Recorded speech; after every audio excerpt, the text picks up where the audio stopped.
When Ethan Cole walked into that boardroom and saw the CEO's face, his world shattered in an instant because that face belonged to his wife, who had been dead for 5 years. But this wasn't a ghost.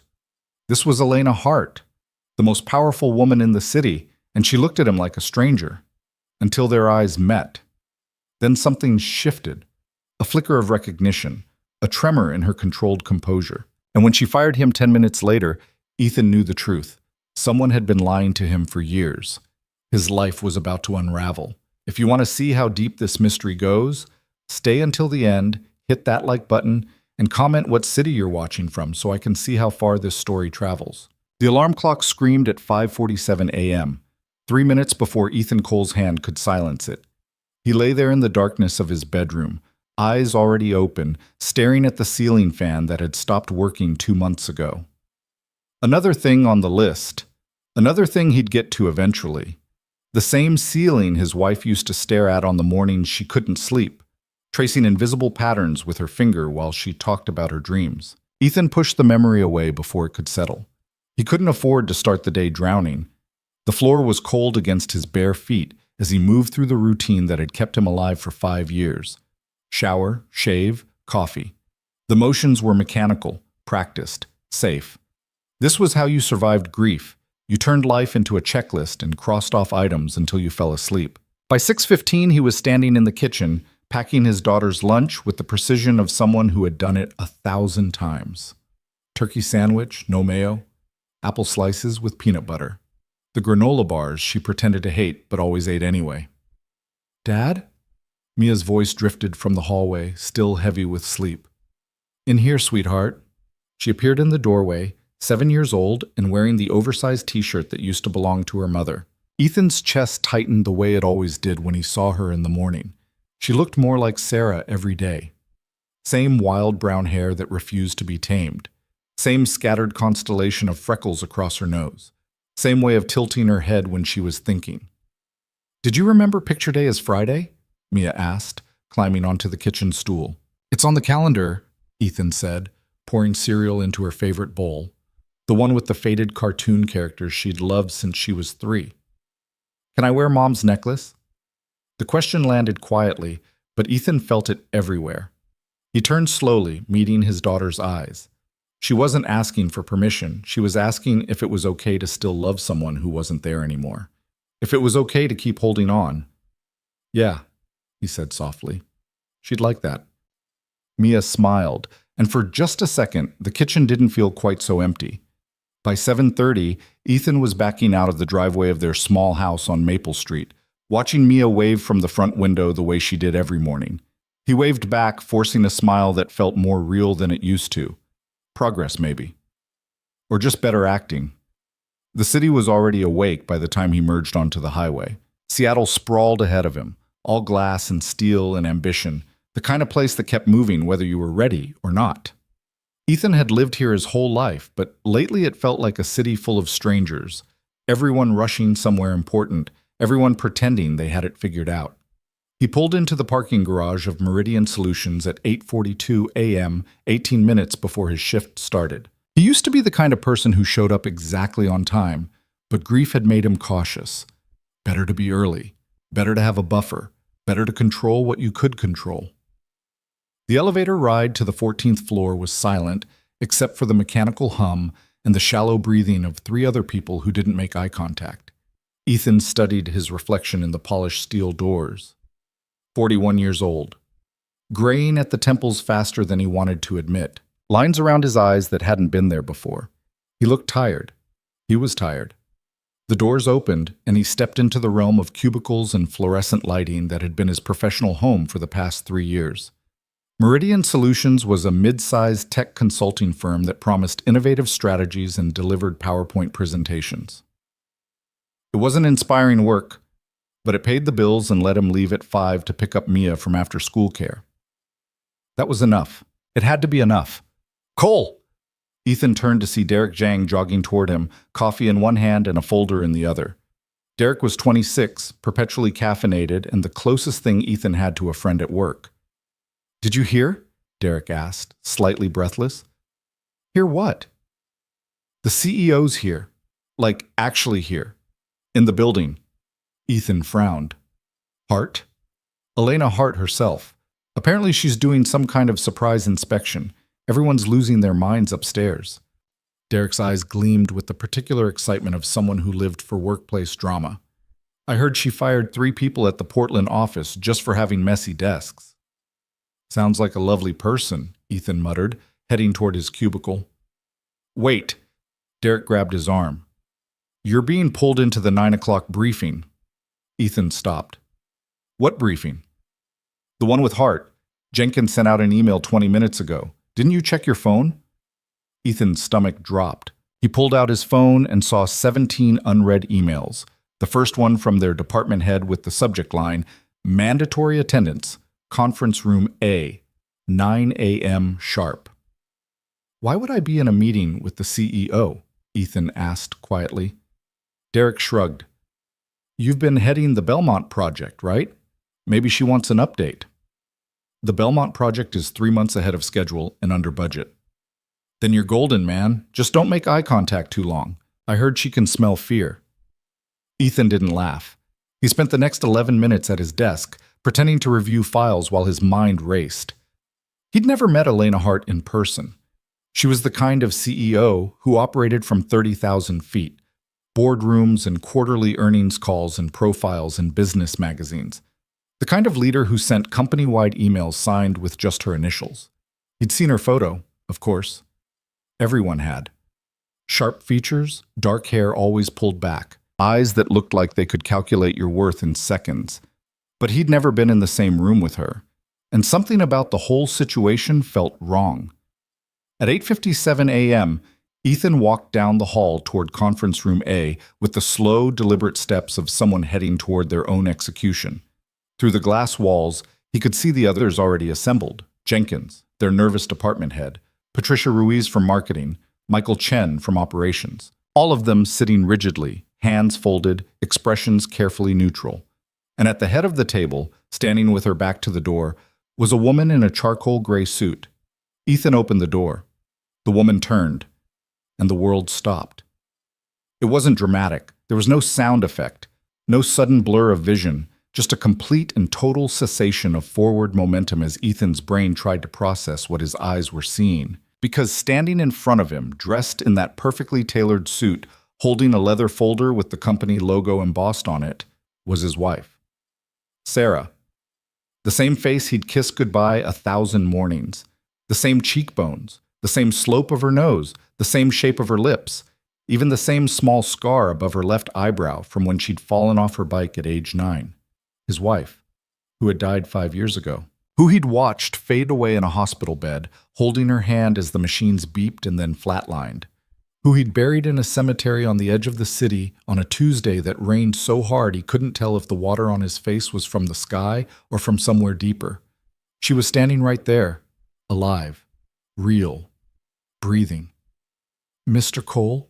Her voice cut through the silence. You're late.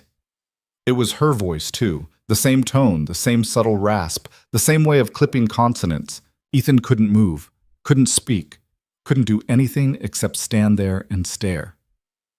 Is there a problem? She asked, and there was something sharp in her tone now. Impatient. Jenkins cleared his throat nervously. Ethan, please take a seat so we can begin. But Ethan didn't sit. He couldn't look away from her face, from Sarah's face.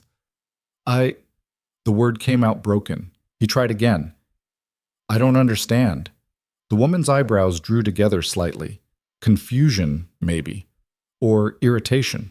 You don't understand what, Mr. Cole? How you're here. The room shifted. Everyone was looking at him now. Patricia and Michael exchanged glances. Jenkins half stood from his chair. Ethan, Jenkins said quietly. What are you? My wife is dead, Ethan said, and the words felt like broken glass in his throat. He was looking directly at her now, at this impossible woman with his dead wife's face. My wife died 5 years ago, so why do you have her face? Why do you look exactly like her? The silence that followed was absolute. Patricia's mouth fell open. Michael went pale. Jenkins looked like he was trying to calculate how quickly he could usher Ethan out of the room, but Ethan only watched her. Elena Hart. The CEO, the woman who couldn't possibly exist. And for just a fraction of a second, so brief he almost missed it, something flickered across her face. Not confusion, not anger, recognition. Her fingers tightened around the folder. Just for a heartbeat. Just enough to show that his words had landed somewhere real. Then her expression smoothed into cold professionalism again. "I think there's been a misunderstanding," she said, her voice level and controlled. "I don't know what you're talking about, Mr. Cole. I've never met you before in my life." "That's impossible," Ethan said, his voice rising. "You look exactly... security." She didn't raise her voice. Didn't even look away from him. Just spoke the word into the air like a command that the universe would obey. The door opened behind Ethan. "Ms. Hart?" A security guard appeared, hand already moving toward Ethan's arm. "Please escort Mr. Cole from the building," Elena said. Effective immediately, his employment with Meridian Solutions is terminated. The words hit like a physical blow. "What?" Jenkins surged to his feet. "Ms. Hart, I'm sure we can..." "His behavior is erratic and inappropriate. I won't have someone like that representing this company." Her eyes met Ethan's, and they were cold. Completely cold. Nothing like Sarah's eyes, which had always been warm, always laughing. "Do you have anything else you'd like to say, Mr. Cole?" Ethan's mind was screaming. Nothing about this made sense. She looked exactly like Sarah. Exactly, down to the smallest details. How was that possible? How could two people look so identical unless they were related? Sisters? Twins? But Sarah had been adopted. She told him that. No siblings, no biological family she'd ever found. The security guard's hand closed around Ethan's arm. "Sir, let's go." Ethan let himself be pulled backward, his eyes never leaving Elena Hart's face. She stood perfectly still, watching him with an expression that gave away nothing. But as the door began to close, Ethan saw it again, just for a second. The tremor in her hand as she set down the folder, the way her throat moved as she swallowed. The too quick blink that might have been hiding something. She knew him. She recognized him. And she was pretending she didn't. 10 minutes later, Ethan stood in the parking garage holding a cardboard box containing the contents of his desk. A coffee mug Mia had painted in art class. A stapler he'd been meaning to return to supply. 3 pens. A photograph of his daughter. That was it. 11 years of work. And it fit in a box small enough to carry with one hand. He should have been thinking about money, about how he'd pay the mortgage, about how he'd explain this to Mia, but all he could think about was the woman in that conference room, the impossible woman. He looked up at the building, counting floors until he reached the 22nd, where the executive offices were. The windows were tinted, reflective, but he could make out movement behind the glass. And then he saw her. Elena Hart, standing at the window of what must have been her office, looking down, looking directly at him. Even from this distance, even through all that glass and steel, Ethan felt the weight of her gaze. They stood like that for a long moment. Two people separated by height and glass, and something much bigger that neither of them could name. Then Elena raised her hand slowly and pressed her palm flat against the window. Ethan's breath stopped. That gesture, that exact gesture. Every morning before Sarah left for work, she would stand at their bedroom window and press her hand to the glass. And Mia, still in her pajamas, would run to the window and press her small hand against the other side. "So I can keep you here a little longer," Sarah used to say. It was their ritual, their secret goodbye. No one else knew about it. No one. Ethan's legs felt weak. This wasn't coincidence. This wasn't someone who just happened to look like his wife. This was someone who knew things, who remembered things, who had lived things. Elena's hand stayed pressed against the glass for 3 more seconds. Then she turned and disappeared into the shadows of her office. Ethan stood there in the parking garage, the cardboard box slipping from his numb fingers and hitting the concrete with a dull thud. His wife was dead. He'd watched her die. He'd held her hand as she took her last breath. He'd identified her body, signed the death certificate, scattered her ashes in the sound because that's what she'd wanted. She was gone. But that woman in the window, that woman knew their secret. And that meant one of 2 things. Either Sarah had never really died, or someone had been watching his family far longer than he'd ever imagined. Ethan didn't remember driving home. One moment he was standing in the parking garage, staring up at an empty window. The next, he was sitting in his driveway, engine still running, hands gripping the steering wheel so tightly his knuckles had gone white. It was 10:47 a.m. Mia wouldn't be home from school until 3. The house would be empty until then.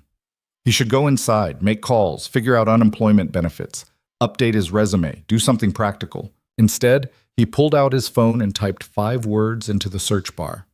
Elena Hart, CEO, biography. The results loaded instantly. Elena Hart, 36, CEO of Meridian Solutions, MBA from Stanford, 15 years of experience in tech consulting and corporate strategy, named one of Forbes' 40 under 40 3 years running. Known for her ruthless efficiency and brilliant mind.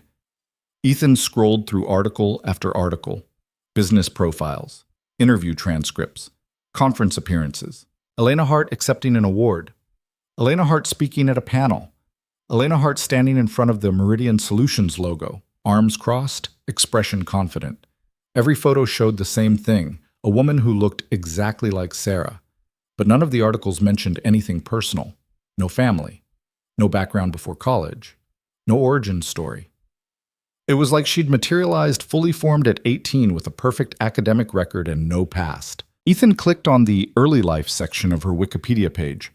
Hart's background prior to her college years remains largely private. She has declined to comment on her childhood or family in interviews, maintaining that her focus is on future innovation rather than past history. Private. Declined to comment. No family.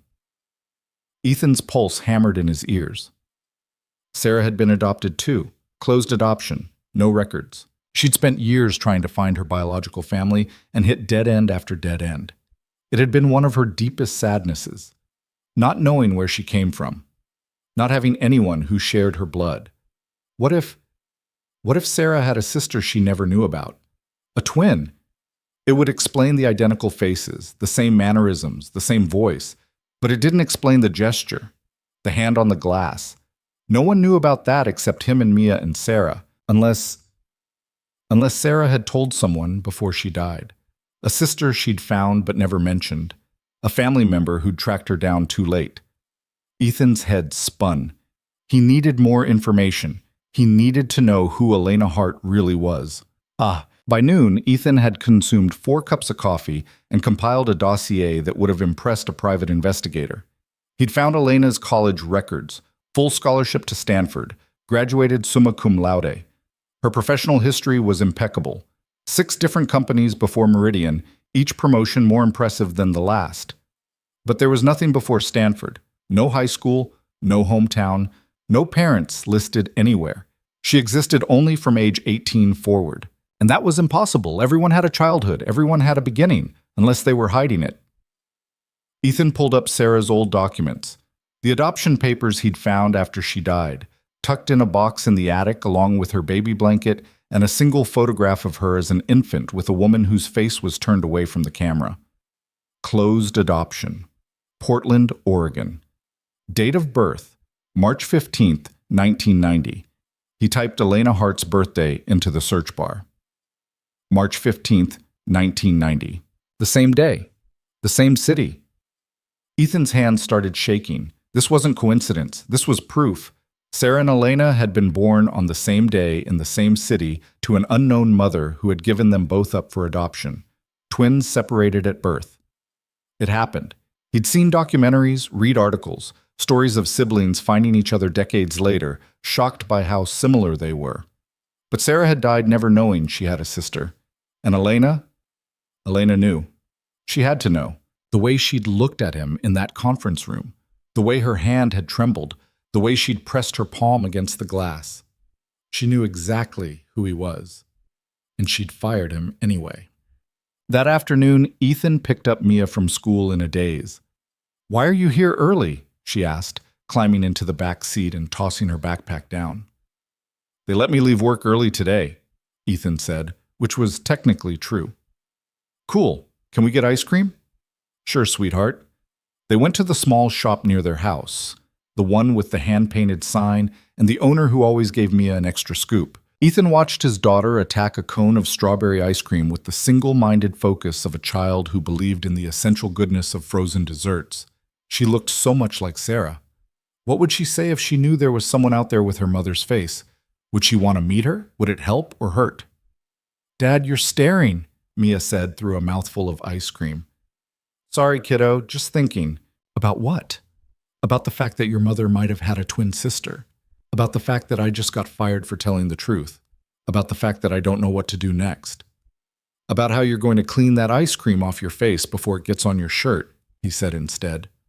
Mia giggled and wiped her chin with a napkin. Simple. Easy. Normal. This was the life he'd built, the routine that kept them both afloat. And now it was all falling apart because a dead woman's face had walked into a conference room and turned his world inside out. Yep. That night, after Mia was asleep, Ethan sat in the darkness of his living room with his laptop open. He'd created a file, a digital map of everything he knew. Sarah Cole, née Williams, born March 15th, 1990, Portland, Oregon, adopted at 6 weeks old by Robert and Margaret Williams, only child. Parents died in a car accident when she was 23. Met Ethan at a coffee shop 3 months later, married at 25. Mia born when she was 28, diagnosed with stage 4 pancreatic cancer at 30, dead at 31. Elena Hart, born March 15th, 1990, Portland, Oregon, no listed parents, no family. First documented appearance, Stanford University, age 18. Rose through corporate ranks with ruthless precision. Current CEO of Meridian Solutions. Never married. No children. Net worth estimated at $47 million. 2 lives. 2 paths. 1 face. Ethan stared at the photographs he'd placed side by side on the screen. Sarah laughing at their wedding, her head thrown back, joy radiating from every pixel. Elena standing in a boardroom, arms crossed, expression controlled. They could have been the same person in different moments, or different people who shared the same soul. He didn't know which was more terrifying. The cursor blinked in the search bar, waiting. Ethan typed slowly. How to find someone's adoption records. Portland, Oregon, 1990. The results were immediate and discouraging. Closed adoptions meant sealed records. Court orders required. Years of legal battles. Dead ends in bureaucracy. But there had to be another way. There was always another way. He just had to find it. 3 days later, Ethan stood across the street from Meridian Solutions headquarters at 6:47 p.m., waiting. He'd spent the past 72 hours researching Elena Hart's schedule, piecing together her routine from social media posts, business articles, company announcements. She was predictable in her efficiency. Arrived at the office at 7 a.m., left between 7 and 8 p.m., always through the main entrance, always alone. The sun was setting behind the Seattle skyline, painting the glass buildings in shades of orange and gold. Rush hour traffic clogged the streets. People poured out of office buildings, eager to escape into their real lives. And then he saw her. Elena Hart emerged from the revolving doors in a dark blue suit, briefcase in one hand, phone in the other. She moved with the confident stride of someone who owned the air around her. People instinctively stepped aside to let her pass. She looked exhausted. That was the first thing Ethan noticed. The set of her shoulders, the tightness around her eyes, the way she rubbed her temple with 2 fingers as she read something on her phone screen. Human, tired, real. She turned left and began walking toward the parking garage. Ethan followed. He kept his distance, staying on the opposite side of the street, using the evening crowd as cover. This was insane. He knew it was insane. Following your former boss, your dead wife's possible twin sister, through downtown Seattle was not the action of a rational person. But rational had stopped being an option the moment he'd walked into that conference room. Elena stopped at a crosswalk, waiting for the light. Ethan stopped too, pretending to check his phone. When the light changed, she crossed the street and kept walking, past the parking garage, past the usual executive haunts. She walked for 6 blocks, her pace never slowing until she reached Pioneer Square, the historic district where tourists took photos and locals grabbed coffee. She stopped at a small plaza with a fountain and a few scattered benches. And then she sat down. Just sat. Briefcase at her feet, hands in her lap, head tilted back slightly, looking up at the sky, like someone who'd been holding something too heavy for too long and finally had permission to set it down. Ethan watched from behind a newspaper kiosk. Minutes passed. Elena didn't move. Then her shoulders started shaking, subtle at first, almost imperceptible. Then more. She was crying. Not the controlled, dignified tears of someone who'd decided to have a therapeutic moment. These were the tears of someone who'd been holding back too long and finally broke. Her hand came up to cover her mouth. Her head dropped forward. And she just sat there, alone in a public square, falling apart. Ethan's chest tightened. He'd seen Sarah cry like that once, the day they'd gotten Mia's diagnosis of pneumonia when she was 2. Sarah had held it together in the hospital, been strong and calm and reassuring, but in the parking lot afterward, she'd gripped the steering wheel and sobbed with the kind of anguish that came from loving someone so much that their pain became your own. This looked the same, raw, unguarded, broken. Ethan took a step forward and froze, because a small red rubber ball came bouncing across the plaza, rolling to a stop right next to Elena's feet. And chasing after it, pigtails flying, was Mia.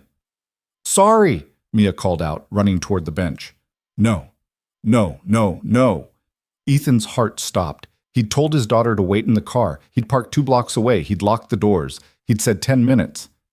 But of course she'd gotten out. Of course she'd seen the plaza. Of course she'd brought her ball. Mia scooped up the red ball and looked up at the woman on the bench, and went completely still. Elena looked up too. Their eyes met. 2 pairs of identical blue eyes, the same eyes, and in that moment, the entire world held its breath. Mia's mouth opened slowly. She was staring at Elena's face with the kind of recognition that transcended logic. Children didn't overthink things, didn't analyze, didn't question. They just knew. "Mom?" The word came out small and confused and full of impossible hope. Elena's face went white. Her hands gripped the edge of the bench. Her lips parted, but no sound came out. Ethan was already moving, crossing the plaza in 4 long strides. "Mia!" But his daughter wasn't looking at him. She was looking at Elena, at the woman with her mother's face. Mia's voice cracked. "You look like my mom." Elena stood slowly, mechanically, like someone moving through water. Her voice was barely a whisper. "I'm not." She couldn't finish the sentence, couldn't deny it, couldn't explain it. She just stood there, staring at this little girl who looked so much like someone she'd never met, but somehow knew. Ethan reached them, putting a hand on Mia's shoulder. "Come on, sweetheart. We need to go." "But Dad!" Mia looked up at him with wide, wet eyes. "She looks exactly like—" I know she does, but we need to go. Now." He gently pulled his daughter away, his eyes never leaving Elena's face. She looked devastated, completely shattered. Her hand had come up to her mouth, fingers trembling. "I'm sorry," Ethan said quietly. He didn't know what he was apologizing for following her, for the ambush, for the fact that his daughter's innocent question had just ripped open something that neither of them knew how to handle. Elena shook her head slowly. Tears were streaming down her face now. "Don't," her voice broke. "Don't apologize." She took one stumbling step backward, then another. Then she turned and walked away, moving faster and faster until she was almost running. Ethan watched her go, his daughter pressed against his side, both of them rooted to the spot. "Dad," Mia whispered. "What's happening?" Ethan looked down at his little girl, at the confusion and fear in her eyes. "I don't know, baby," he said honestly. "I don't know." But he was going to find out. Whatever this was, whatever connection existed between his dead wife and the woman who wore her face, he was going to uncover it. Even if the truth destroyed everything he thought he knew, because that moment in the plaza had proven something. Elena Hart wasn't pretending. She wasn't playing games. She was as broken by this as he was. And that meant there was a story here, a real one that had been hidden for 36 years. And Ethan was done being in the dark. The photograph slipped from Elena's trembling fingers and landed face up on the pavement. Ethan bent down slowly, his heart hammering against his ribs as he picked it up. The edges were worn, creased from being handled too many times. The image was faded but unmistakable. His wedding photo. Him in a suit that was slightly too big, grinning like he'd won the lottery. And Sarah, radiant in her simple white dress, looking at him like he was the only person in the world. But it was the handwriting on the back that made his blood run cold, written in careful, precise letters. My sister, Sarah Elizabeth Williams. March 15th, 1990 to June 3rd, 2021.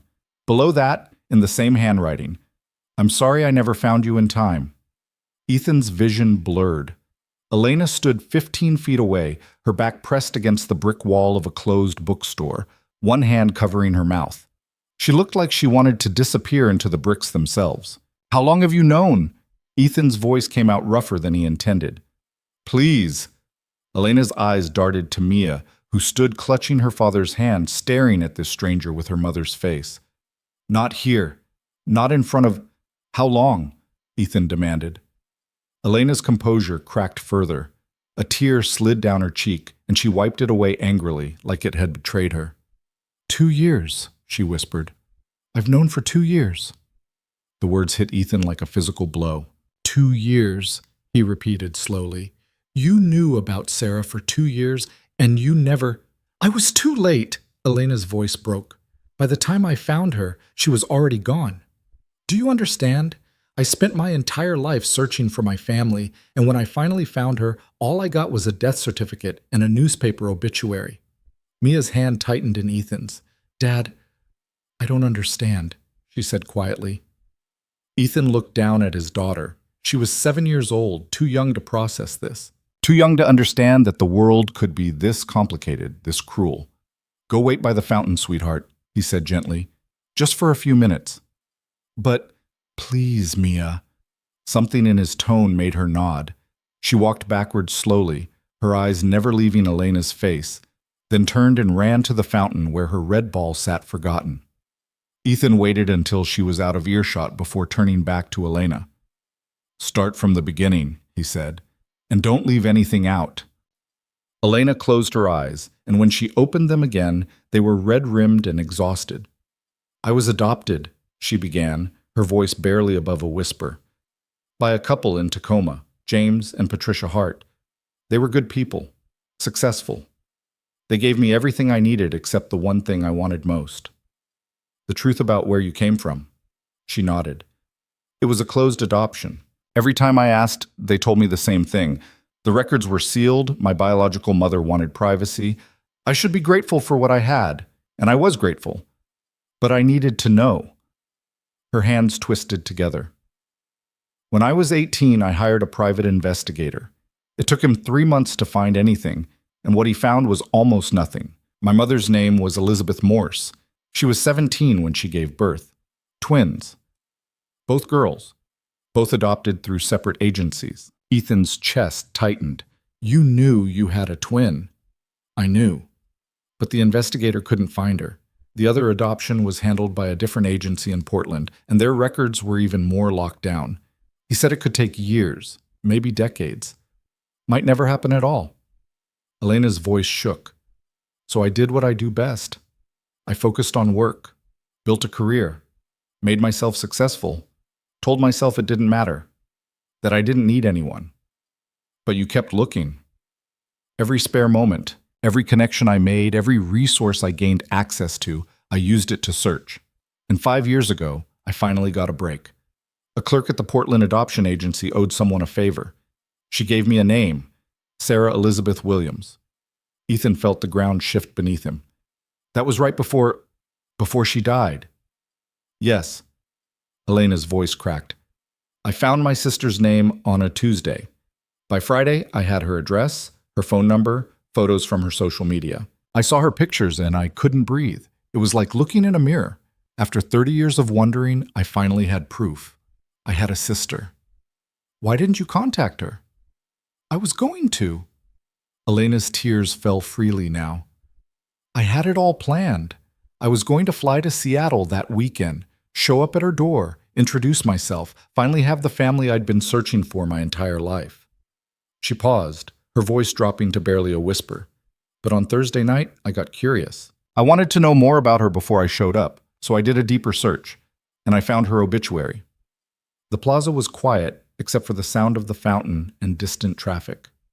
Dead at 31 from pancreatic cancer. Survived by her husband, Ethan Cole, and daughter Mia, age 2. Elena looked at him with eyes that held more pain than anyone should carry. I was 4 days too late.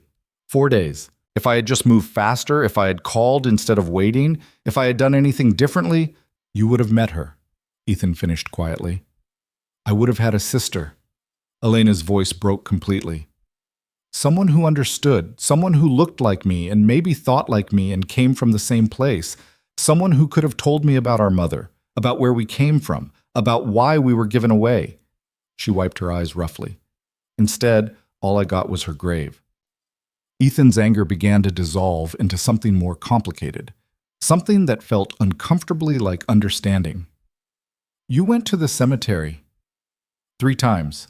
I stood there and talked to a headstone like an idiot, telling my dead sister all the things I would have said if she'd been alive to hear them. Elena laughed bitterly. Then I started researching you, your daughter, your life. I read every article about Sarah I could find. Her college papers were archived online, did you know that? She wrote her thesis on family systems theory. The irony didn't escape me. Is that why you took the job at Meridian? Ethan asked. Because of me? Elena hesitated, then nodded slowly. The CEO position opened up 6 months ago. I wasn't looking to move. I was comfortable in San Francisco. But when I saw that Meridian was Sarah's husband's employer, I couldn't stop myself. I told myself it was just curiosity, that I wanted to see the company she'd been connected to, the place where you worked, that maybe it would help me feel closer to her somehow.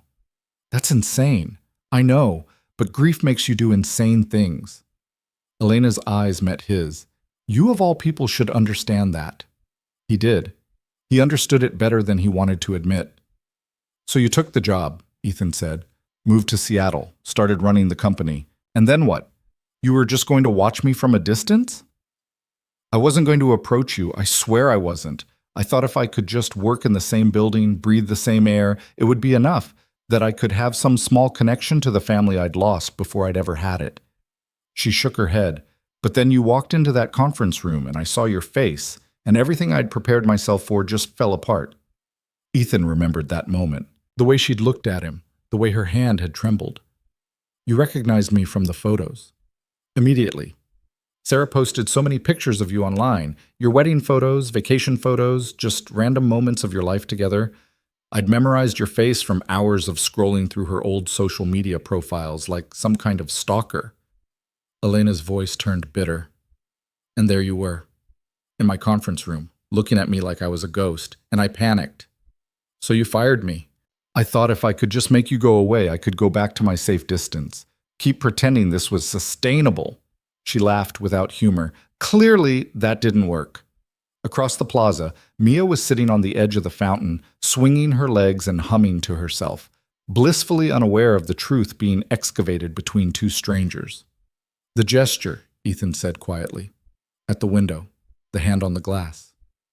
Elena's face crumpled. I saw it in a video. Sarah posted a clip on Instagram 3 years before she died. Just a quick story. She was filming Mia putting her hand on the window, and you could hear Sarah's voice saying, "So I can keep you here a little longer." I must have watched that video 100 times. Her voice dropped to a whisper. When I saw you in the parking lot, looking up at me, I don't know. It felt like if I did the same gesture, maybe she'd know. Maybe somehow she'd feel that I'd finally found her, even if it was too late. Ethan's throat tightened. She would have wanted to meet you, he said. If she'd known. She spent years looking for her biological family. It killed her that she couldn't find anyone. I know, I read the blog post she wrote about it. All that pain, all that searching, and we were both doing the exact same thing, looking for each other, and we never... Elena couldn't finish the sentence. They stood in silence for a long moment. What happens now? Elena finally asked. Ethan looked at his daughter, then at Elena, then at the photograph still clutched in his hand. I don't know, he admitted. I don't even have words for what this is. I can leave, Elena said quickly. I can quit Meridian, move back to California, disappear from your life. I never should have come here in the first place. And let Mia grow up thinking she imagined the woman with her mother's face? Elena flinched. What do you want me to do, Ethan? Tell me and I'll do it. Anything. What did he want? He wanted his wife back. He wanted the last 5 years to be a nightmare he could wake up from. He wanted his daughter to have her mother. He wanted things that were impossible. But standing here, looking at Elena Hart crying in a public plaza, he realized something else. She'd lost Sarah too. Maybe more than he had, because she'd never gotten the chance to have her at all. I need time, Ethan said finally, to process this, to figure out what to tell Mia, to understand what the hell we're supposed to do with this information. Elena nodded quickly. Of course. Take all the time you need. I'll stay away. I won't contact you. No, Ethan interrupted. Don't stay away. She looked at him in surprise. Sarah's daughter deserves to know she has an aunt, he said quietly. And you deserve to know your niece. But we do this carefully, slowly. We don't just dump this on a 7-year-old and hope she can handle it. Okay, Elena whispered. Okay, however you want to do it. Ethan pulled out his phone. Give me your number, the real one, not the CEO line. Elena recited it, and Ethan typed it in carefully. I'll call you, he said, when I'm ready, when I've figured out how to explain this to Mia without breaking her heart. Thank you. Elena's voice was thick with emotion. You have no idea what this means to me. I think I do, Ethan said softly. He walked back to Mia, who jumped up from the fountain edge. Can we go home now? She asked. Yeah, sweetheart, we can go home. Who was that lady? Ethan glanced back. Elena was still standing by the bookstore wall, watching them. She raised her hand in a small, uncertain wave. Someone who knew your mom a long time ago, Ethan said carefully. Someone who misses her, too. Mia considered this. She really looks like her, she said quietly. I know. Like exactly like her, like they could be twins. Yeah, Ethan said. Like that. They walked back to the car in silence, Mia's small hand in his. Behind them, Elena Hart stood alone in the plaza, watching them go, her hand still pressed against her chest like she was trying to hold her heart together. That night, after Mia was asleep, Ethan sat in the darkness of his bedroom and pulled up Sarah's old blog, the one she'd kept during her illness, the one he hadn't been able to read for 5 years because it hurt too much. He scrolled through posts about treatment, about hope, about fear, about how much she loved Mia, about how scared she was of leaving them. And then he found the post dated 3 months before she died. I've been thinking about my biological family again. I know I should let it go. I have Ethan and Mia, and that should be enough. But there's this void inside me that won't close, this feeling that somewhere out there, someone shares my DNA, my face, maybe even my thoughts. And they don't know I exist. They don't know I'm dying. They don't know I spent my whole life looking for them. If I had one wish, just one, it would be for them to find me before it's too late. To know that I existed, that I mattered, that somewhere in this world, I had a family I never got to meet. Is that selfish? Probably, but I can't help it. I just want to be found. Ethan closed the laptop with shaking hands. Sarah had wanted this. She'd wanted to be found. And now, 3 years too late, she had been. By a sister who'd searched just as desperately and arrived just as tragically late. He pulled out his phone and stared at Elena's number. His finger hovered over the call button. Then he typed out a message instead. We should talk. Really talk. Not in a plaza. Come to my house tomorrow night. 7 p.m. I'll send the address. He hit send before he could second-guess himself. The response came 2 minutes later. I'll be there. Thank you, Ethan. For everything.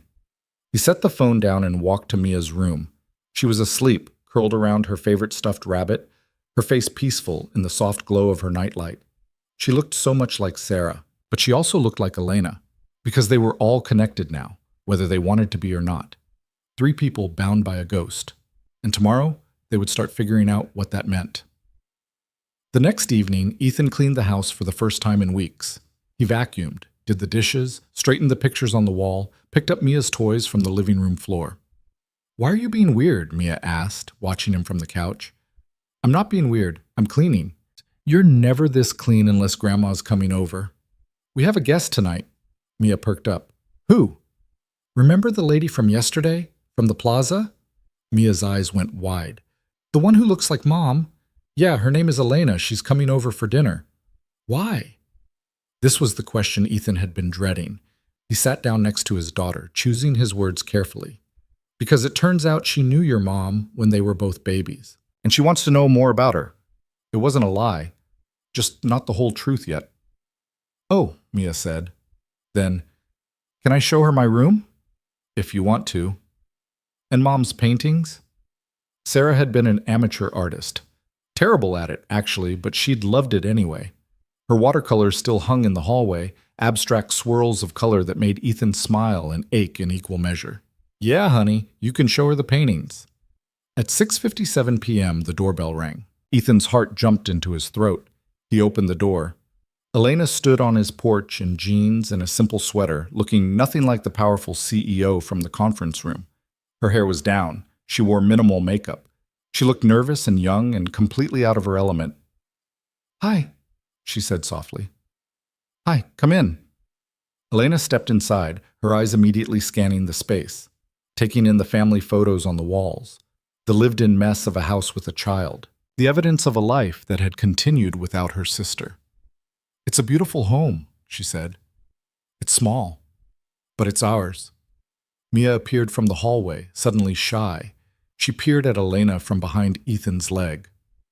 Hi, Mia, Elena said gently. I like your shirt. Unicorns are cool. Mia looked down at her rainbow unicorn t-shirt and smiled slightly. They're my favorite. Mine too. When I was your age, I had a stuffed unicorn named Sparkle. That's a good name. Thanks. I thought so. The tension broke slightly. Ethan gestured toward the kitchen. I made spaghetti. Hope that's okay. Perfect, Elena said. Dinner was surreal. They sat at the small kitchen table, the same table where Ethan and Sarah had shared thousands of meals, and attempted normal conversation. Elena asked Mia about school. Mia demonstrated her ability to slurp spaghetti noodles through her teeth, which made Elena laugh in a way that sounded exactly like Sarah's laugh. Ethan's chest hurt. After dinner, Mia grabbed Elena's hand with the unselfconscious affection of a child who'd decided this person was safe. Come see my room, she demanded. Elena looked at Ethan questioningly. He nodded. He followed them down the hall, watching as Mia gave Elena the full tour. Her bed with too many stuffed animals, her bookshelf organized by color, her craft corner where she made elaborate creations out of pipe cleaners and glitter. And then Mia pointed to the wall. That's my mom. It was a photograph from Mia's second birthday, Sarah holding her daughter, both of them covered in chocolate cake, laughing at something off camera. Elena stopped breathing. She stepped closer, her hand reaching out but not quite touching the frame. She was beautiful, Elena whispered. She was the best mom ever, Mia said matter-of-factly. She made really good cookies and she knew all the words to every Disney song and she gave the best hugs. What else do you remember about her? Mia thought hard. She smelled like flowers, and she always made funny voices when she read me stories, and she tucked me in really tight, like a burrito, and said it would keep the bad dreams away. Mia paused. I miss her a lot. I bet she misses you too, Elena said softly. Wherever she is. They stood there for a moment, the three of them looking at the photograph. Then Mia tugged Elena's hand again. Want to see Mom's paintings? They moved to the hallway where Sarah's amateur watercolors hung in mismatched frames, abstract swirls of blue and purple and green, objectively terrible but somehow perfect in their imperfection. Elena studied each one carefully. She painted these? She loved painting, Ethan said. She was awful at it, but she didn't care. She said it made her feel calm. I paint too, Elena said quietly. Just abstract stuff. Nothing representational. I never had any training, just felt like I needed to do it. Ethan stared at her. Show me. Elena pulled out her phone and scrolled through her photos. She turned the screen toward him. The painting on the screen could have been Sarah's. The same swirling colors, the same loose, expressive brushwork, the same joyful lack of technical skill. We had the same terrible painting style, Elena said with a watery laugh. Isn't that weird? No, Ethan said. It's not weird at all. After Mia went to bed, Ethan and Elena sat in the living room nursing cups of coffee. Neither of them was drinking. She's wonderful, Elena said. Your daughter, Sarah's daughter. She's absolutely wonderful. She is. She has Sarah's smile. Did you know that? The exact same smile. I know. Elena set down her coffee cup with trembling hands. I have so many questions about Sarah, about your life together, about everything I missed, but I don't know if I have the right to ask them. Ask, Ethan said simply. So she did. For the next 2 hours, Elena asked and Ethan answered. He told her about meeting Sarah at a coffee shop, how she'd spilled her drink on him and offered to buy him a new shirt to make up for it. About their first date at a terrible seafood restaurant where they both got food poisoning and spent the night laughing in the emergency room. About the proposal on a hiking trail where he'd planned this elaborate speech, but forgot every word and just blurted out, "Marry me." He told her about Mia's birth, about Sarah's joy at becoming a mother, about the small, perfect moments of their life together. And then he told her about the diagnosis, the treatment, the slow, brutal decline. The last conversation they'd had where Sarah made him promise to keep living, to find happiness again, to not let grief consume him. Elena cried through most of it. I'm sorry, she kept saying. I'm so sorry you lost her. I'm so sorry I never got to know her. I'm sorry too, Ethan said. For both of us. When the clock struck 11, Elena stood to leave. Thank you for tonight, she said, for letting me into your home, for telling me about Sarah, for giving me more than I ever thought I'd have. Ethan walked her to the door. This doesn't have to be a one-time thing, he said carefully. If you want, you could come back. Get to know Mia better. Be part of her life. Elena's eyes filled with fresh tears. Are you sure? I don't want to intrude or confuse her or... You're her aunt, Ethan said firmly. Sarah would have wanted you to know each other. I'm sure of that. Okay, Elena whispered. I'd like that. I'd really like that. She stepped out onto the porch, then turned back. Ethan, can I ask you something? Sure. Do you think Sarah knew, somehow, that she had a sister out there looking for her? Ethan thought about the blog post he'd read, about Sarah's wish to be found. Yeah, he said softly. I think she knew, and I think she'd be really happy that you found her, even if it was late. Elena nodded, wiping her eyes. Good night, Ethan. Good night, Elena. He watched her walk to her car, watched her sit in the driver's seat for a long moment before starting the engine, watched her drive away into the Seattle night. And for the first time in 5 years, Ethan felt something shift in his chest. Not healing, exactly, but maybe the beginning of it, because grief didn't disappear when you found new connections, but it made room for them. And sometimes that was enough to keep going. 3 weeks passed, and Elena became part of their routine in a way that felt both natural and impossible. She came over on Wednesday evenings after work, still dressed in her business attire, but somehow softer each time. She learned that Mia loved mac and cheese but hated green beans, that bedtime was 8:30 sharp, that the fourth step on the stairs creaked, and you had to skip it if you didn't want to wake anyone. She sat at their kitchen table and helped Mia with homework.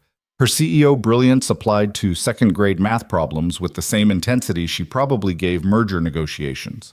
She laughed when she got the answers wrong, which happened more often than either of them expected. How are you bad at addition? Mia asked one night, genuinely confused. I'm good at calculus, Elena defended herself. Addition is boring. You're weird, Mia declared, but she was smiling. Ethan watched these interactions from the kitchen, pretending to do dishes while really just observing. Every time Elena tilted her head a certain way or laughed at one of Mia's terrible jokes, his chest tightened. The resemblance to Sarah was undeniable, inescapable, but the differences were starting to show too. Sarah had been chaos in human form, all spontaneous energy and wild ideas. She'd dance in the kitchen while cooking and make up songs about absolutely nothing and turn every mundane task into an adventure. Elena was measured, careful. She thought before she spoke, planned before she acted. Where Sarah had been a bonfire, Elena was candlelight. Steady, controlled, safe, different, and that difference mattered more than Ethan wanted to admit. On the fourth Wednesday, Elena arrived with a shoebox under her arm. "What's that?" Mia asked immediately. "Something I thought you might want to see," Elena said carefully. She looked at Ethan. "If it's okay." Ethan's stomach twisted. "What is it?" "Pieces of my childhood, photos, things I saved. I thought maybe Mia would want to know about her mom's sister when she was little." They sat on the living room floor, the three of them cross-legged like children around a treasure chest. Elena opened the box slowly, reverently. The first item was a photograph. Two adults, James and Patricia Hart, standing with a young girl who couldn't have been more than 5. The girl had dark hair pulled into pigtails and Sarah's exact smile. "That's you?" Mia breathed. "That's me. First day of kindergarten. I was terrified. You look just like Mom." "I know." More photos emerged. Elena at various ages, always looking slightly out of place, always with that same careful smile that didn't quite reach her eyes. School photos, birthday parties, a science fair where she stood next to a volcano project, looking proud and lonely at the same time. "You didn't have any friends in these pictures," Mia observed with the brutal honesty of children. Elena's smile turned sad. "I didn't, really. I was always looking for something I couldn't name. Made it hard to connect with other kids." "Were you looking for Mom?" The question landed in the quiet room like a stone in still water. Elena's eyes filled with tears, but she didn't look away from Mia. "Yes," she said simply. "I was looking for your mom. I just didn't know it yet." Ethan's throat closed. "Did you know you were adopted?" Mia asked. "My parents told me when I was 6. They said my birth mother was very young and couldn't take care of me, so she made a brave choice to give me to people who could." "That's what Mom's parents told her too," Ethan said quietly. Elena nodded. "I spent years wondering about her, about why she gave me away, about whether I had siblings somewhere, about whether they were looking for me too." "And you did," Mia said. "You had Mom." "I did. I just found her too late." They sat in silence for a moment. Then Mia reached out and took Elena's hand. "But you have me now," she said matter-of-factly. "So it's not too late for everything." Elena made a sound that was half laugh, half sob. She pulled Mia into a hug, and Ethan watched his daughter wrap her small arms around this woman who was a stranger and family all at once. When Elena left that night, Ethan walked her to her car. "Thank you," she said, "for letting me share that with her. She needed to see it, to understand where you came from."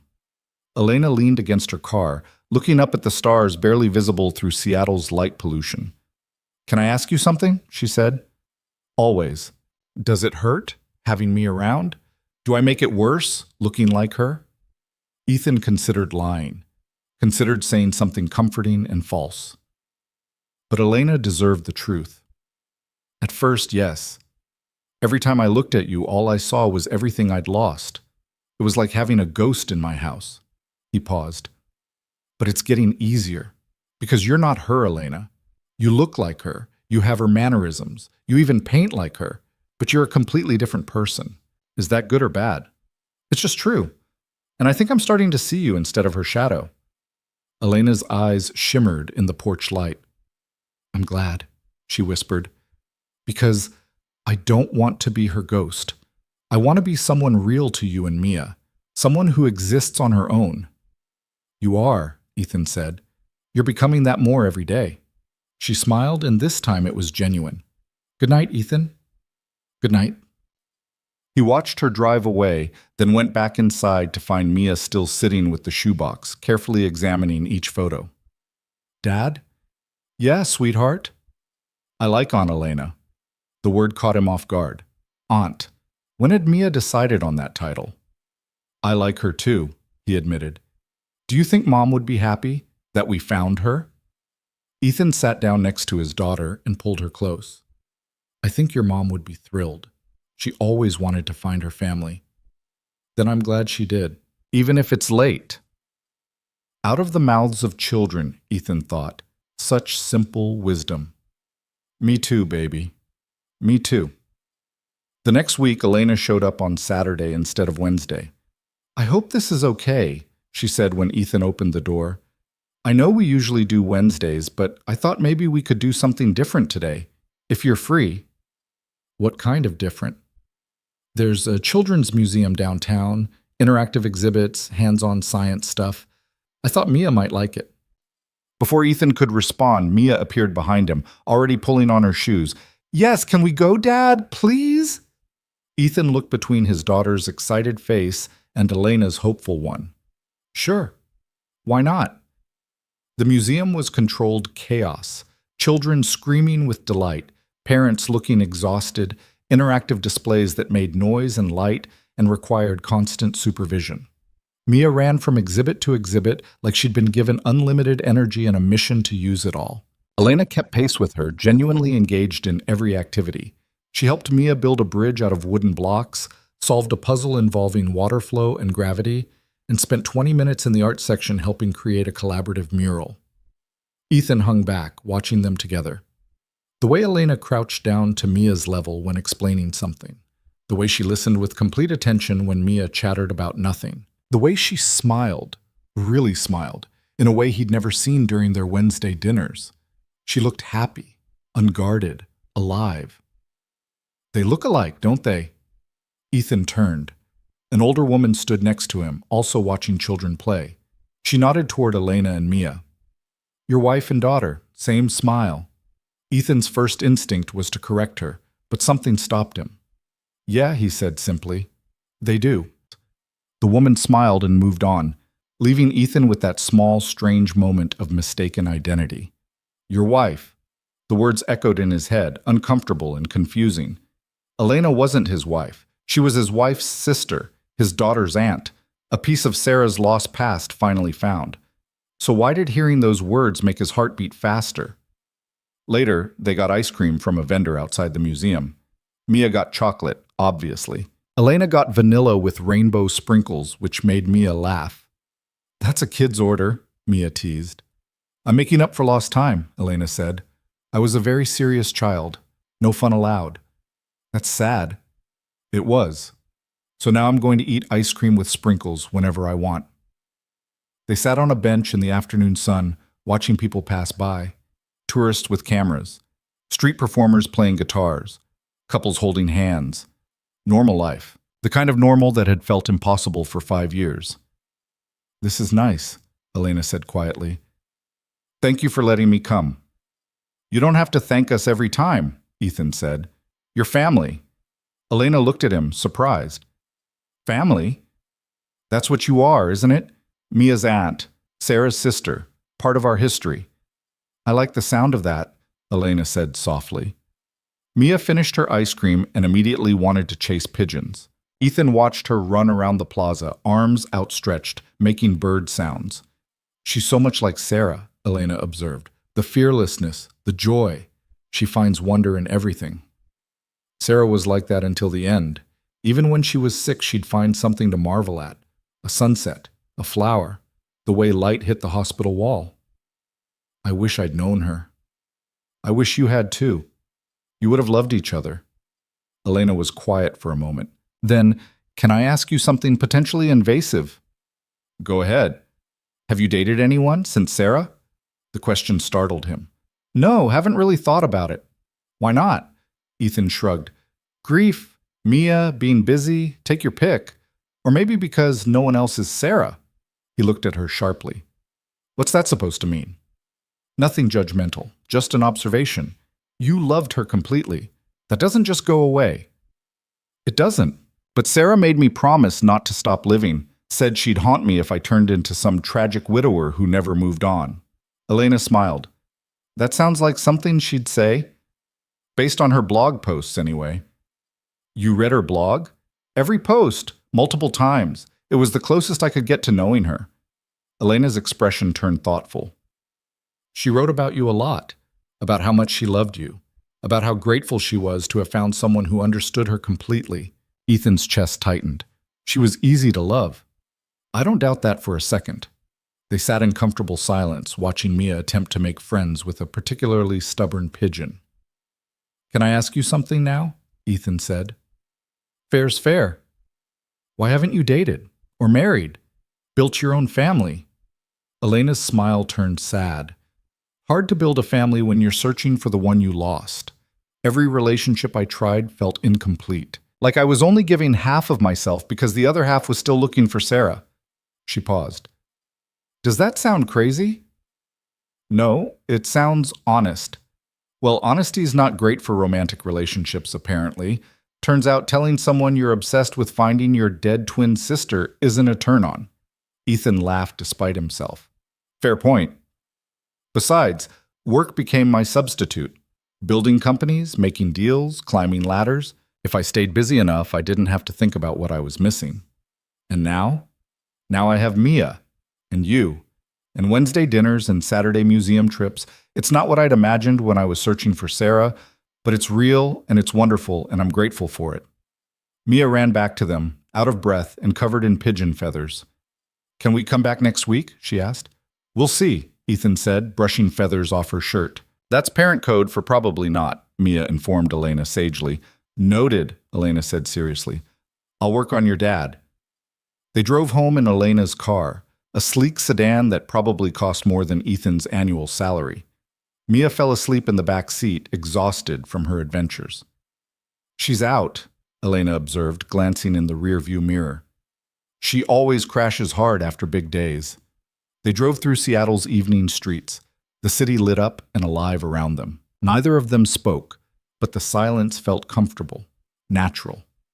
When they pulled up to Ethan's house, he carefully extracted Mia from the back seat without waking her. Elena walked them to the door. Thank you for today, Ethan said quietly, Mia heavy in his arms. It meant a lot to her. And to me. Same, Elena said. Then hesitantly, Ethan? Would it be weird if I asked to do this more often? Not just Wednesdays, but weekends too? I don't want to overstep, but spending time with you both is the happiest I've been in years. Ethan looked at her standing on his porch in the fading light, at the hope and vulnerability in her expression, at the way she looked so much like Sarah, but was undeniably herself. It wouldn't be weird, he said. It would be nice. Elena's smile could have lit up the entire street. Really? Really.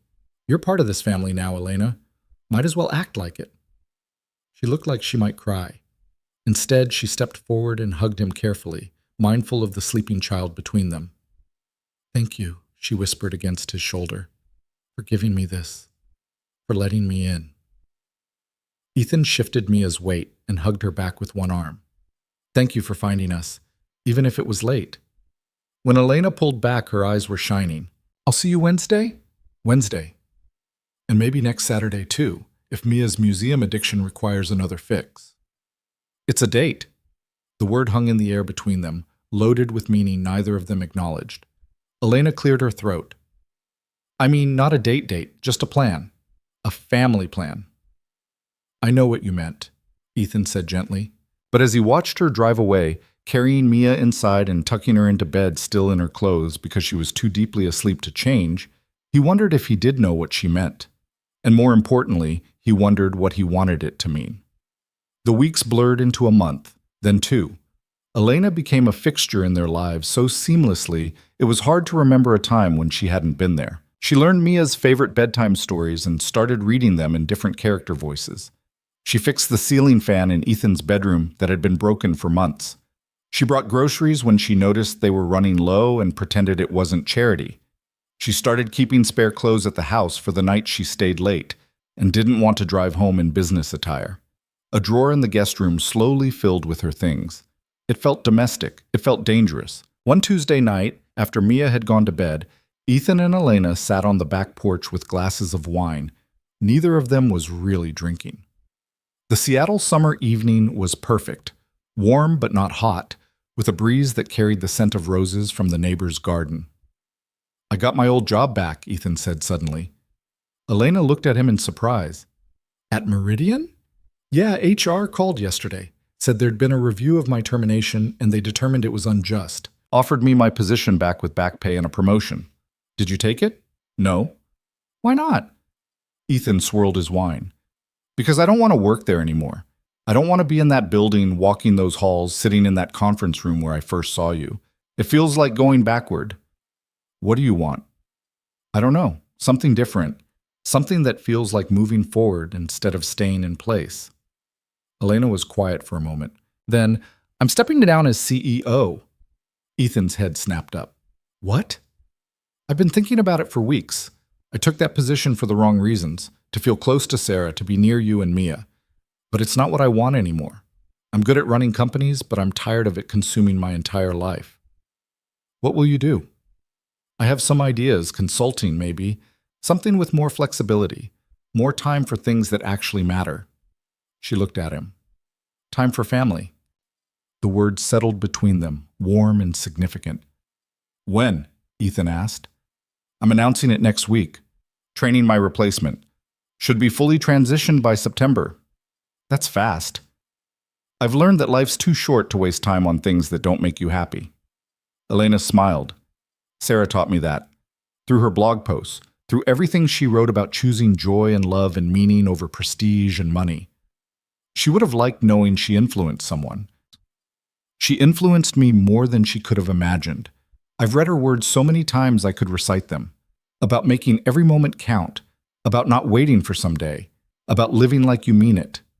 Ethan thought about Sarah's last words to him, the promise she'd extracted. Don't stop living. He'd been surviving, not living, going through motions, checking boxes, existing in the shape of his grief. But lately, something had shifted. He was laughing more, sleeping better, looking forward to things instead of just enduring them. And Elena was part of that. A big part. Can I tell you something? Elena said quietly. Anything. I think I'm falling in love with your daughter. Ethan smiled. Mia's easy to love. She is. She's brilliant and funny and kind, and everything I imagined Sarah was as a child. Elena paused. But that's not all. Ethan's heart started beating faster. What else? Elena turned to face him fully, her expression vulnerable in the porch light. I think I'm falling in love with you too. The world stopped. Ethan couldn't breathe, couldn't think, couldn't process what he'd just heard. I know it's wrong, Elena continued, her voice shaking. I know I look like her, and that makes this complicated and probably disturbing. I know you loved her, and maybe you still do, and I could never replace her. But I can't help how I feel, Ethan. These past 2 months have been the happiest of my life. Not because I found Sarah's family, but because I found you. Elena, you don't have to say anything. I just needed you to know. I'll understand if this changes things. If you need me to step back or leave or... Ethan kissed her. He didn't plan it, didn't think about it, didn't weigh the consequences or analyze the implications. He just leaned forward and pressed his lips to hers, cutting off her spiraling words with the simplest answer he had. Elena froze for half a second, then she kissed him back. It was gentle, tentative, nothing like the passionate certainty of young love. This was two broken people finding something unexpected in their shared grief. When they pulled apart, both of them were shaking. I'm sorry, Ethan said immediately. I shouldn't have... Don't apologize, Elena whispered. Please don't apologize. This is insane. You're Sarah's sister. You look exactly like her. This is... Wrong? Elena finished. Probably. But does it feel wrong? Ethan searched his heart for the guilt he expected to find. The betrayal, the sense that he was somehow dishonoring Sarah's memory. But all he felt was relief, like he'd been holding his breath for 5 years and finally remembered how to exhale. No, he admitted. It doesn't feel wrong, and that scares me. Elena reached out and took his hand. 5 years ago, in a hospital room, Sarah told me something through her blog. She wrote it 3 weeks before she died. I've read it 100 times. What did she write? She said, if I could give Ethan one gift, it would be permission to be happy again, to find love again, to build a life that isn't defined by my absence. I want him to remember me with joy, not grief, to move forward, not stay frozen, to live like he means it, the way he taught me to. Ethan's eyes filled with tears. I remember when she wrote that. She made me read it, made me promise. Then keep your promise, Elena said softly. Don't stop living, Ethan. Don't stay frozen because of me or Sarah or anyone else. If this feels right, if there's something real between us, don't run from it just because it's complicated. You're her sister. I am, and I'll always be grateful for that connection. But I'm also my own person. I'm not Sarah. I'll never be Sarah. I'm just Elena. Someone who happens to look like her but thinks differently, acts differently, loves differently. How do you love differently? Elena smiled through her tears. Sarah loved like wildfire, bright and consuming and impossible to ignore. I love like steady rain, quiet and persistent and there when you need it. Different, but still real. Ethan thought about that. About the difference between the woman he'd married and the woman sitting beside him now. Sarah had been his first love, his great love, the kind of love that burned through his youth and left beautiful scars. But Elena was something else entirely. She was patience and understanding and gentle strength. She was the person who'd shown up when he needed someone most, even though neither of them had known it. She was real and present and here. I don't know how to do this, Ethan admitted. I don't know how to love someone who looks like my dead wife.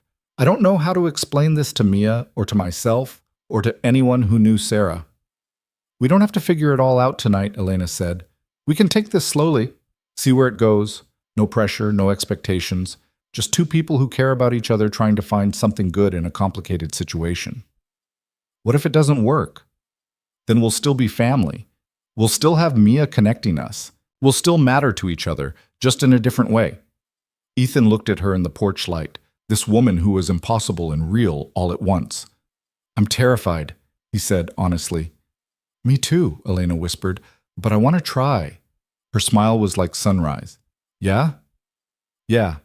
They sat there holding hands on the back porch, not kissing again, not making grand declarations. Just being together in the complicated, messy, beautiful reality of what they were becoming. Inside, Mia slept peacefully, unaware that the adults in her life were rewriting the story she thought she knew. Above them, stars appeared one by one in Seattle's clearing sky. And for the first time in 5 years, Ethan felt something that wasn't grief. He felt hope. They didn't tell Mia right away. That was the decision they made sitting on the porch that night, hands intertwined, both of them terrified and exhilarated in equal measure. They would take it slow, see if this fragile thing between them could survive the weight of reality before involving a 7-year-old who'd already lost too much. So nothing changed on the surface. Elena still came over on Wednesdays and Saturdays, still helped with homework and read bedtime stories and made terrible jokes that made Mia laugh. Still left before it got too late, driving home to her apartment across the city. But everything had changed underneath. The way Ethan's hand would brush Elena's when they passed each other in the kitchen, the way their eyes met across the dinner table with understanding that hadn't been there before, the way they lingered by her car when she left, talking in low voices about nothing important, just not wanting the night to end. The way Ethan found himself thinking about her at odd moments during the day, wondering what she was doing, whether she was thinking about him too. It had been so long since he'd felt this kind of anticipation, this wanting, and it scared him more than he could articulate. One Wednesday evening, 3 weeks after the kiss, Elena arrived looking exhausted, dark circles under her eyes, her usual perfect composure slightly frayed around the edges. Rough day? Ethan asked as she collapsed onto the couch.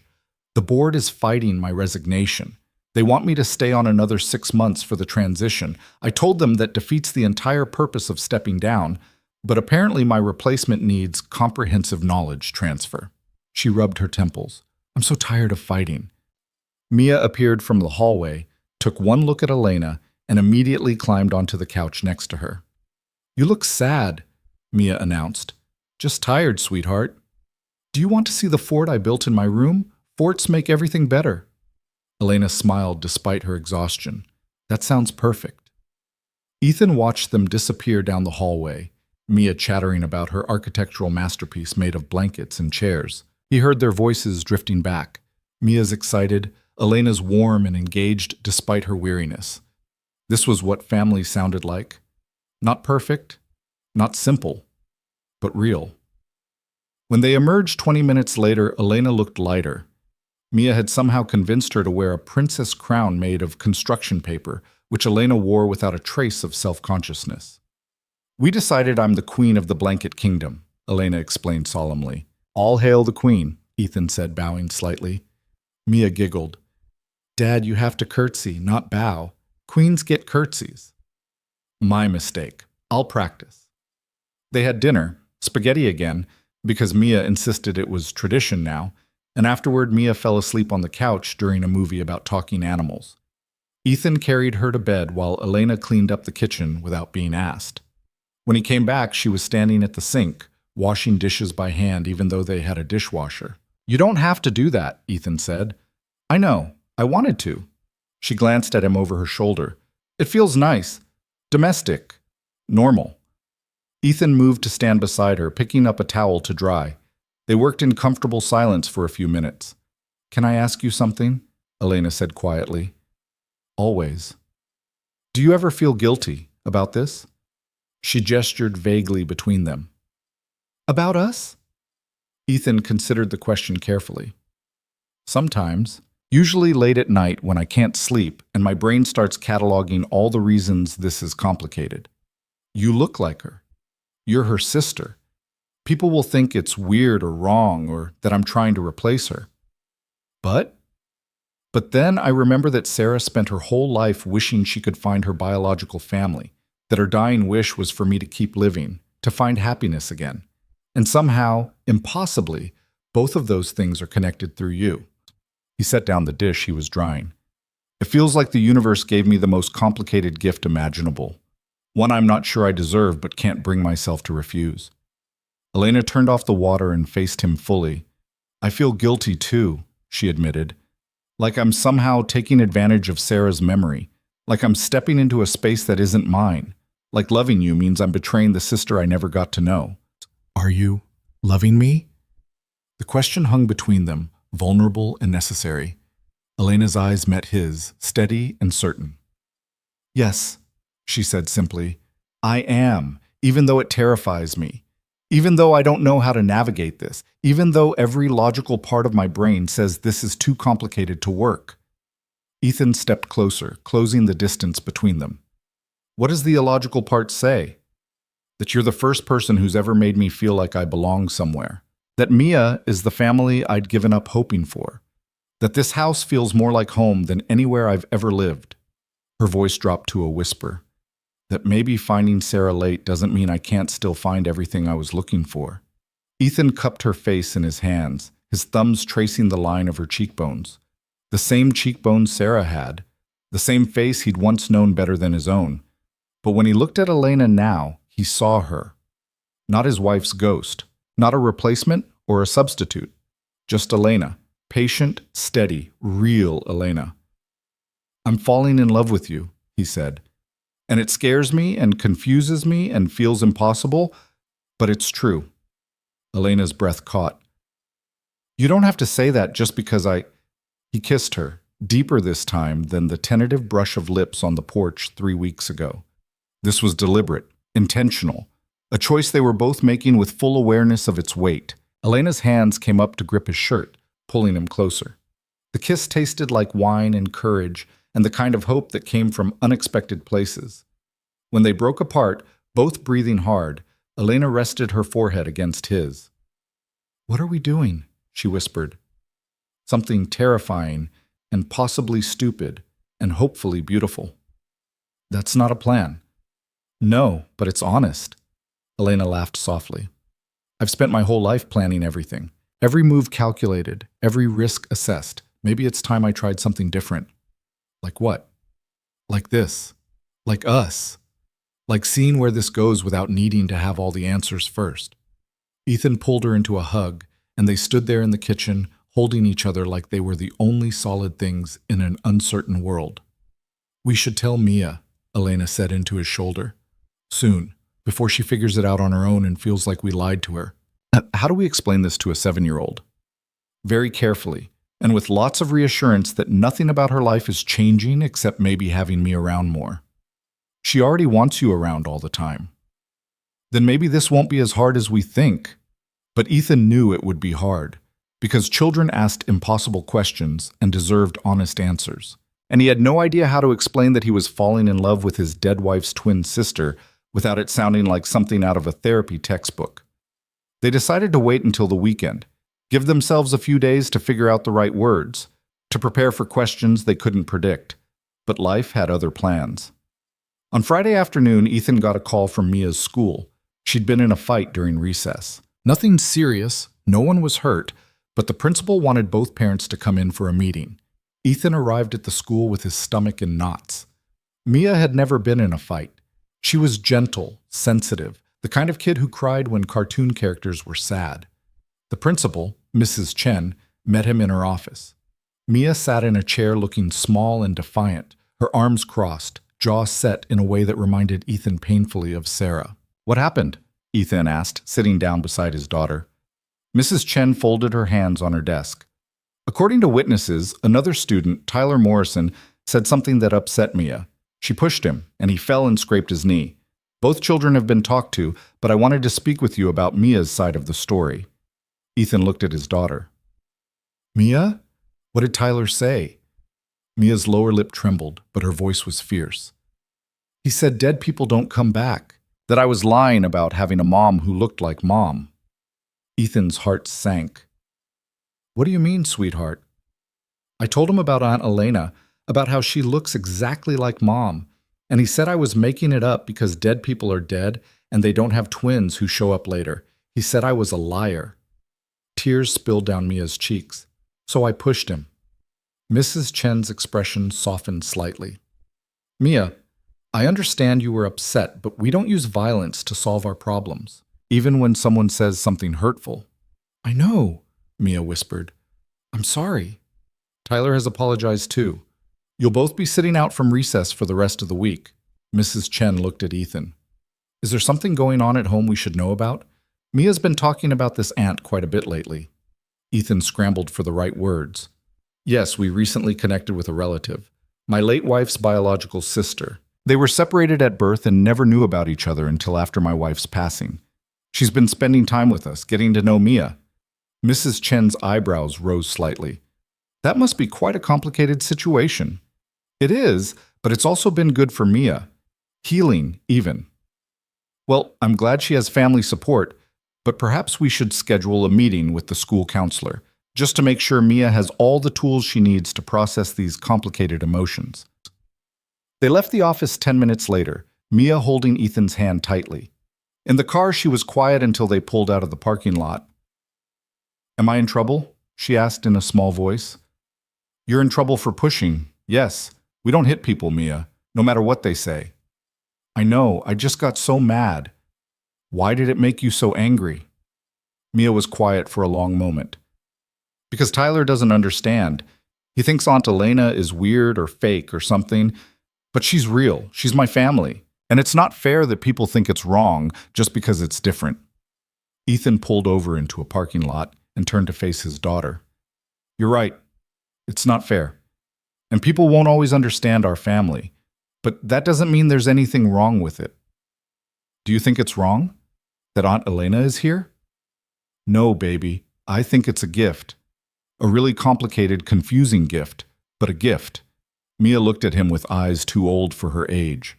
"Do you love her?" The question hit Ethan like a truck. "What?" "Aunt Elena. Do you love her like how you loved Mom?" Ethan's first instinct was to deflect, to give a safe answer that protected both of them from the truth's sharp edges. But Mia deserved better than deflection. "I'm starting to, yes, but not the same way I loved your mom. Different. Does that bother you?" Mia thought about it seriously, her forehead scrunched in concentration. "I don't know. Sometimes I pretend she is Mom. Like if I squint or if she's far away, I can pretend Mom came back. But then I remember she's not Mom, and it makes me sad all over again." Ethan's throat closed. "I'm sorry, sweetheart. But I also really like her, the real her. She's funny and smart, and she listens when I talk, and she makes you smile more than you used to." "She does make me smile." "Then I think it's okay. If you love her." Mia paused. "Would she be like my new mom?" "No one could ever be your new mom, Mia. Your mom was your mom, and nothing changes that. Elena is Aunt Elena. Someone separate who loves you and wants to be part of your life." "But if you love her, would you marry her?" Ethan hadn't let himself think that far ahead. Marriage seemed like a concept from another universe, one where things weren't this complicated. "I don't know, baby. We're just taking things one day at a time." "Okay." Mia seemed to accept this. "Then, can I call her and tell her about the fight? I think she'd understand." "Yeah, we can call her. They drove home and Mia immediately ran to get Ethan's phone.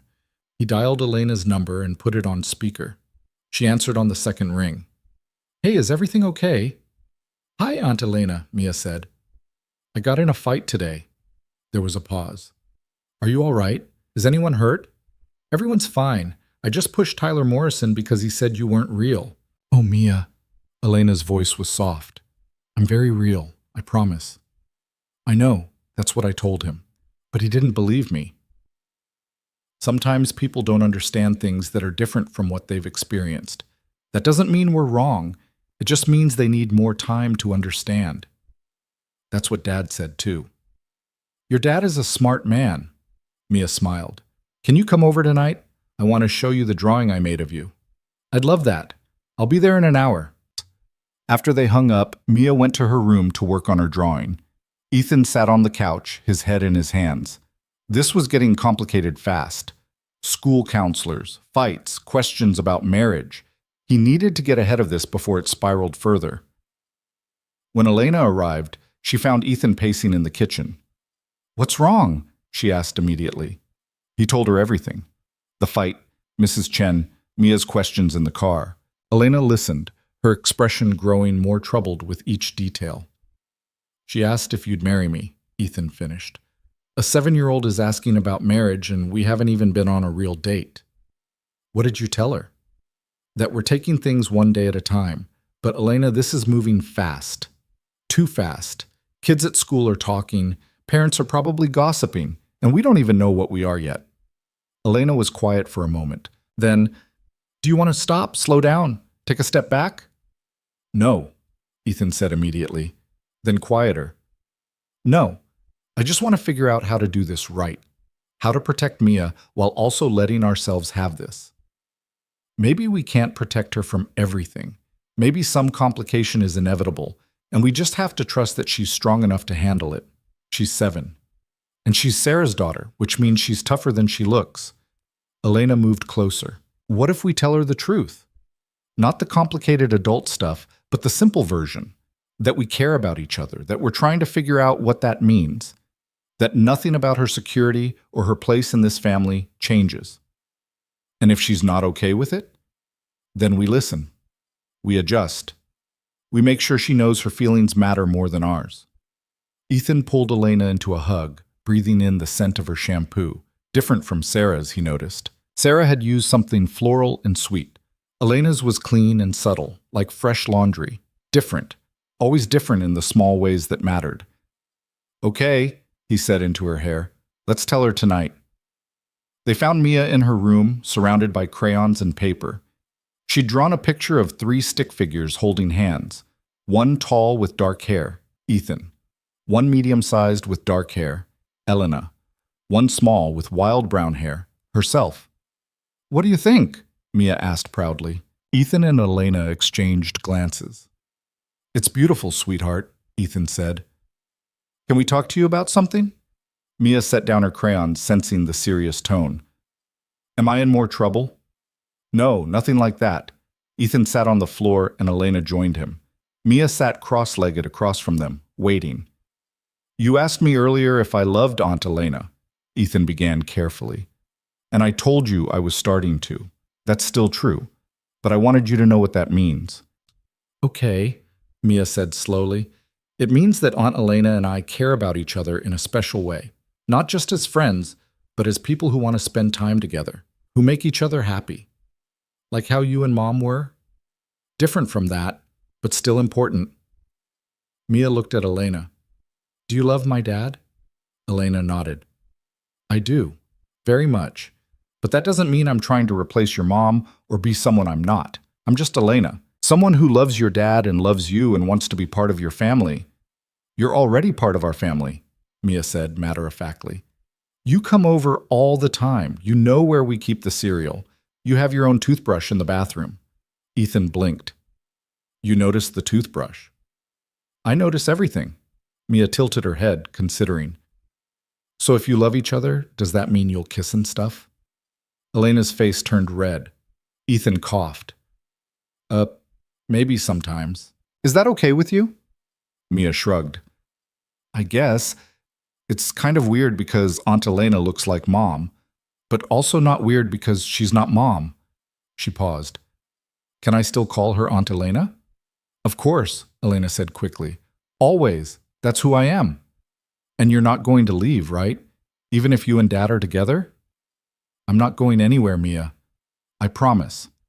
Mia seemed to digest this. Then she crawled forward and hugged both of them at once, her small arms barely reaching around. Okay, she said into their shoulders. You can be together, but no kissing in front of me. That's gross. Ethan laughed, the tension breaking. Deal. They stayed like that for a moment, the three of them tangled together on the floor of Mia's room, surrounded by drawings and crayons and the evidence of a child's innocent acceptance. Later that night, after Mia was asleep, Ethan walked Elena to her car. That went better than expected, Elena said. She's amazing. Too accepting for her own good sometimes. She's resilient, like her parents. They stood in the driveway, the cool night air wrapping around them. Down the street, a dog barked. Someone's TV flickered through a window. Normal suburban sounds, normal life continuing around them while their own turned inside out. I should go, Elena said, but she didn't move. You could stay, Ethan said quietly. In the guest room. It's late, and you're tired. Elena looked at him, understanding the significance of the offer. Staying meant crossing another threshold, meant mornings together, breakfast routines, the kind of domestic intimacy that turned something casual into something real. Are you sure? She asked. I'm sure. So Elena stayed. She borrowed one of Ethan's old t-shirts to sleep in, brushed her teeth with the toothbrush Mia had apparently noticed, settled into the guest room with its neutral walls and impersonal furniture. But at 2 a.m, when neither of them could sleep, they found each other in the kitchen. I keep thinking about Sarah, Elena admitted, sitting at the table in the oversized t-shirt, her hair loose around her shoulders. About what she'd think of this. Me too. Do you think she'd be happy or angry? Ethan thought about his wife, about the woman who'd made him promise to keep living, who'd written in her blog about wanting him to find love again. I think she'd be happy that you found us, that her daughter has an aunt who loves her, that I'm not alone anymore. Even though it's her sister? Maybe especially because it's her sister. Sarah always wanted family more than anything. This way, we all get some piece of that. Elena's eyes filled with tears. I miss her. Isn't that crazy? I never met her, but I miss her. I miss the sister I never got to have, the conversations we never got to share, the life we should have built together. It's not crazy. It's grief. It doesn't care about logic. How do you live with it? The missing? You don't live with it. You learn to carry it. Some days it's lighter, some days it's crushing, but it becomes part of you, part of your story. Ethan reached across the table and took her hand. And sometimes, if you're lucky, you find people who help carry it with you. Elena squeezed his hand. Thank you for letting me in, for giving me this family I never thought I'd have. Thank you for finding us, even if it was late. They sat in the quiet kitchen until dawn started to lighten the sky. Then they made coffee and started the morning routine together. When Mia woke up and found Elena making pancakes in their kitchen, she didn't seem surprised at all. She just climbed onto her stool and announced, Aunt Elena makes better pancakes than Dad. Betrayed by my own daughter, Ethan said, feigning hurt. It's just the truth, Dad. Elena laughed, and the sound filled the kitchen with something that felt startlingly like happiness. This was their new normal. Complicated, unconventional, built on the foundation of loss and finding each other in the wreckage. But it was theirs. And for the first time in 5 years, Ethan thought that might be enough. The weeks that followed settled into something that resembled peace, though peace had never been Ethan's strong suit. Elena stayed over more frequently, her presence in the house shifting from visitor to resident in incremental ways that felt both natural and surreal. Her coffee mug claimed permanent residence next to his in the cabinet. Her reading glasses appeared on the side table. A pair of her running shoes sat by the door. Mia adapted with the fluid acceptance of childhood, treating Elena's increased presence as simply the way things were now. She'd wake up on Saturday mornings and pad into the kitchen to find both adults already there, and she'd climb into Elena's lap without hesitation, still warm from sleep. But Ethan found himself waiting for the other shoe to drop, because nothing this good had lasted in his life without cost. One October evening, 6 months after that first dinner in his home, Ethan stood in the doorway of Mia's room, watching Elena braid his daughter's hair. They sat on the floor in front of the mirror, Elena's fingers working through the tangles with patient precision. "Ow," Mia complained. "Sorry, sweetheart. You've got a knot here. When's the last time you brushed this?" "Yesterday? Maybe." "Maybe meaning definitely not." Elena's tone was gently teasing. "Hold still. Almost done." Ethan's chest tightened watching them. The intimacy of the moment, the casual physical affection, the gentle correction, the shared laughter. It looked like every other parent-child interaction in the world. Except it wasn't. Because Elena wasn't Mia's mother. She was her aunt, who looked exactly like her mother. And Ethan was falling deeper in love with her every day while still carrying the ghost of his wife in every corner of this house. "Dad's being weird again," Mia announced, catching his reflection in the mirror. "I'm not being weird." "You're staring. That's weird." Elena glanced at him over her shoulder, and the look in her eyes told him she understood exactly what he was feeling.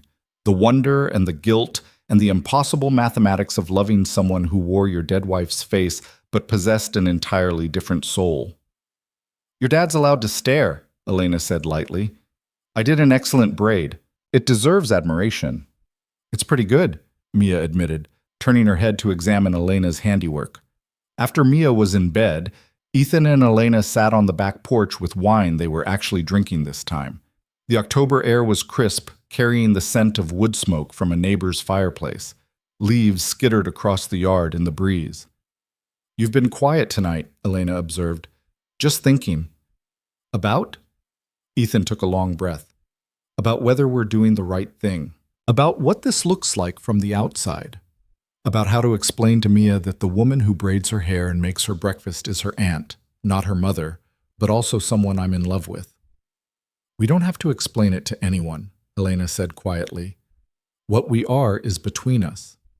"But people will ask. They already are. Mrs. Chen called me into school again last week. Apparently some of the other parents have questions about our living situation." Elena's jaw tightened. "What did you tell her?" "That my personal life is none of their business."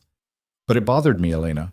The judgment, the gossip, the fact that people look at us and see something wrong instead of something that's trying to be right. Do you think it's wrong?"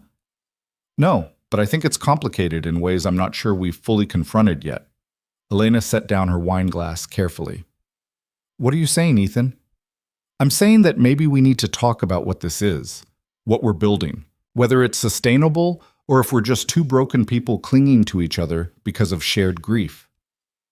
The words hung in the air between them, sharp and painful. Elena was quiet for a long moment.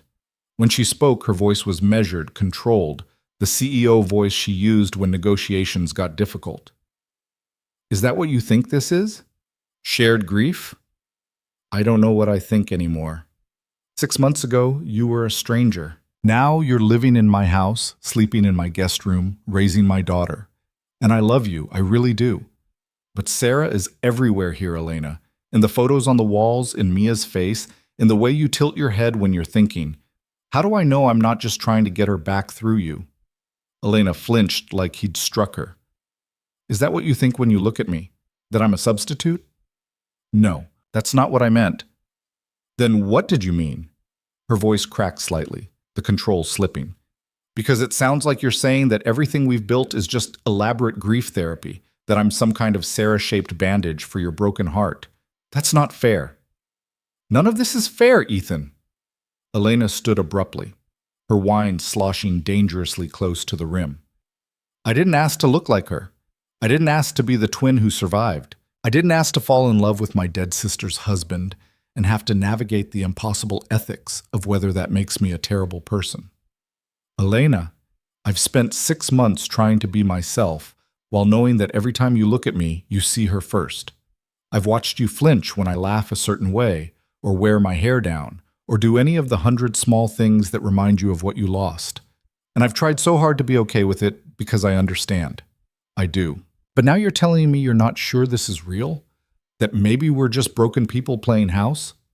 Ethan stood too, reaching for her. That's not what I'm saying. Then what are you saying? He didn't have a good answer because he wasn't sure himself. All he knew was that fear had been building in his chest for weeks. The fear that this beautiful, impossible thing they'd created would eventually collapse under the weight of its own complexity. I'm saying I'm scared, he admitted finally. I'm scared that we're building something that can't last. That one day you'll resent being compared to her, or I'll resent that you're not her, or Mia will grow up confused about who you are to her. I'm scared that love isn't enough when the foundation is this complicated. Elena's eyes filled with tears, but her voice was steady. Love is never enough on its own. It requires work and honesty and choosing each other even when it's hard. But here's what I know, Ethan. I didn't fall in love with you because you loved Sarah. I fell in love with you because you're kind and patient, and you make terrible jokes, and you're an amazing father. I fell in love with the way you see people, the way you saw me as more than just Sarah's replacement from the very beginning. I do see you. Then trust that. Trust us. Trust that what we have is real, even if it's built on complicated foundations. She stepped closer, her hands finding his. I'm not Sarah. I will never be Sarah. But I can be Elena, someone who loves you and Mia and wants to build a life with you both. If you'll let me. Ethan pulled her into his arms, breathing in the scent of her, different, always different, and feeling the steady rhythm of her heartbeat against his chest. I'm sorry, he whispered into her hair. I'm sorry for questioning this, for making you feel like a substitute when you've never been anything but yourself. I'm scared too, Elena admitted. Every single day. Scared that I'm not enough, that I can't fill the Sarah-shaped hole in this family, that one day you'll wake up and realize you made a mistake. You're not a mistake. This isn't a mistake. They held each other in the October darkness, two people trying to navigate impossible terrain with nothing but hope and love, and the stubborn belief that sometimes the most complicated paths led somewhere worth reaching. The next morning, Ethan woke to find Elena's side of the bed empty. She'd been sleeping in the guest room for months, maintaining the fiction that things were taking their time, but last night she'd stayed with him, and now she was gone. Panic fluttered in his chest until he heard voices from the kitchen. He found them together, Elena and Mia, making what appeared to be experimental pancakes. The kitchen looked like a flour bomb had detonated. Mia had batter on her nose. Elena's hair was pulled back in a messy ponytail, and she was laughing at something his daughter had said. They looked like family. Not a replacement family or a substitute family. Just family. Dad, Mia called when she spotted him. We're making pancakes with chocolate chips and blueberries. Aunt Elena says we're pioneers. Pioneers of questionable breakfast choices, Elena clarified, grinning. Ethan leaned against the doorframe, his heart full of something he couldn't name. Can I help? You can taste test, Mia decided. That's an important job. He joined them in the messy kitchen, eating experimental pancakes that were simultaneously too sweet and surprisingly good. And he thought about what Elena had said last night. Love required work, required choosing each other, required trusting that what you were building was real even when it felt impossible. And standing here with batter-covered faces and laughter filling the spaces where grief used to live, Ethan chose to trust. 2 weeks later, Sarah's parents came to visit. Robert and Margaret Williams had been devastated by their daughter's death, and they'd pulled away from Ethan and Mia in their grief. Annual visits had dwindled to sporadic phone calls. The distance had hurt, but Ethan understood. Some grief was too enormous to share. But when Margaret called and said they wanted to come for Thanksgiving, Ethan's first thought was, how do I explain Elena? He'd mentioned her in passing during previous calls. Sarah's biological sister found us, can you believe it? But he'd carefully avoided mentioning the rest. The living together, the relationship, the way Elena had become integral to their daily existence. They're going to have opinions, Elena said when he told her about the impending visit. Strong ones, probably. I know. Do you want me to leave, make myself scarce while they're here? No, absolutely not. You're part of this family now. They need to understand that. But understanding and accepting were two different things. Robert and Margaret arrived the Tuesday before Thanksgiving, their rental car pulling into the driveway just as Mia got home from school. She ran to them with the uninhibited joy of a child seeing beloved grandparents, and for a moment, everything was simple. Then they came inside and saw the photos.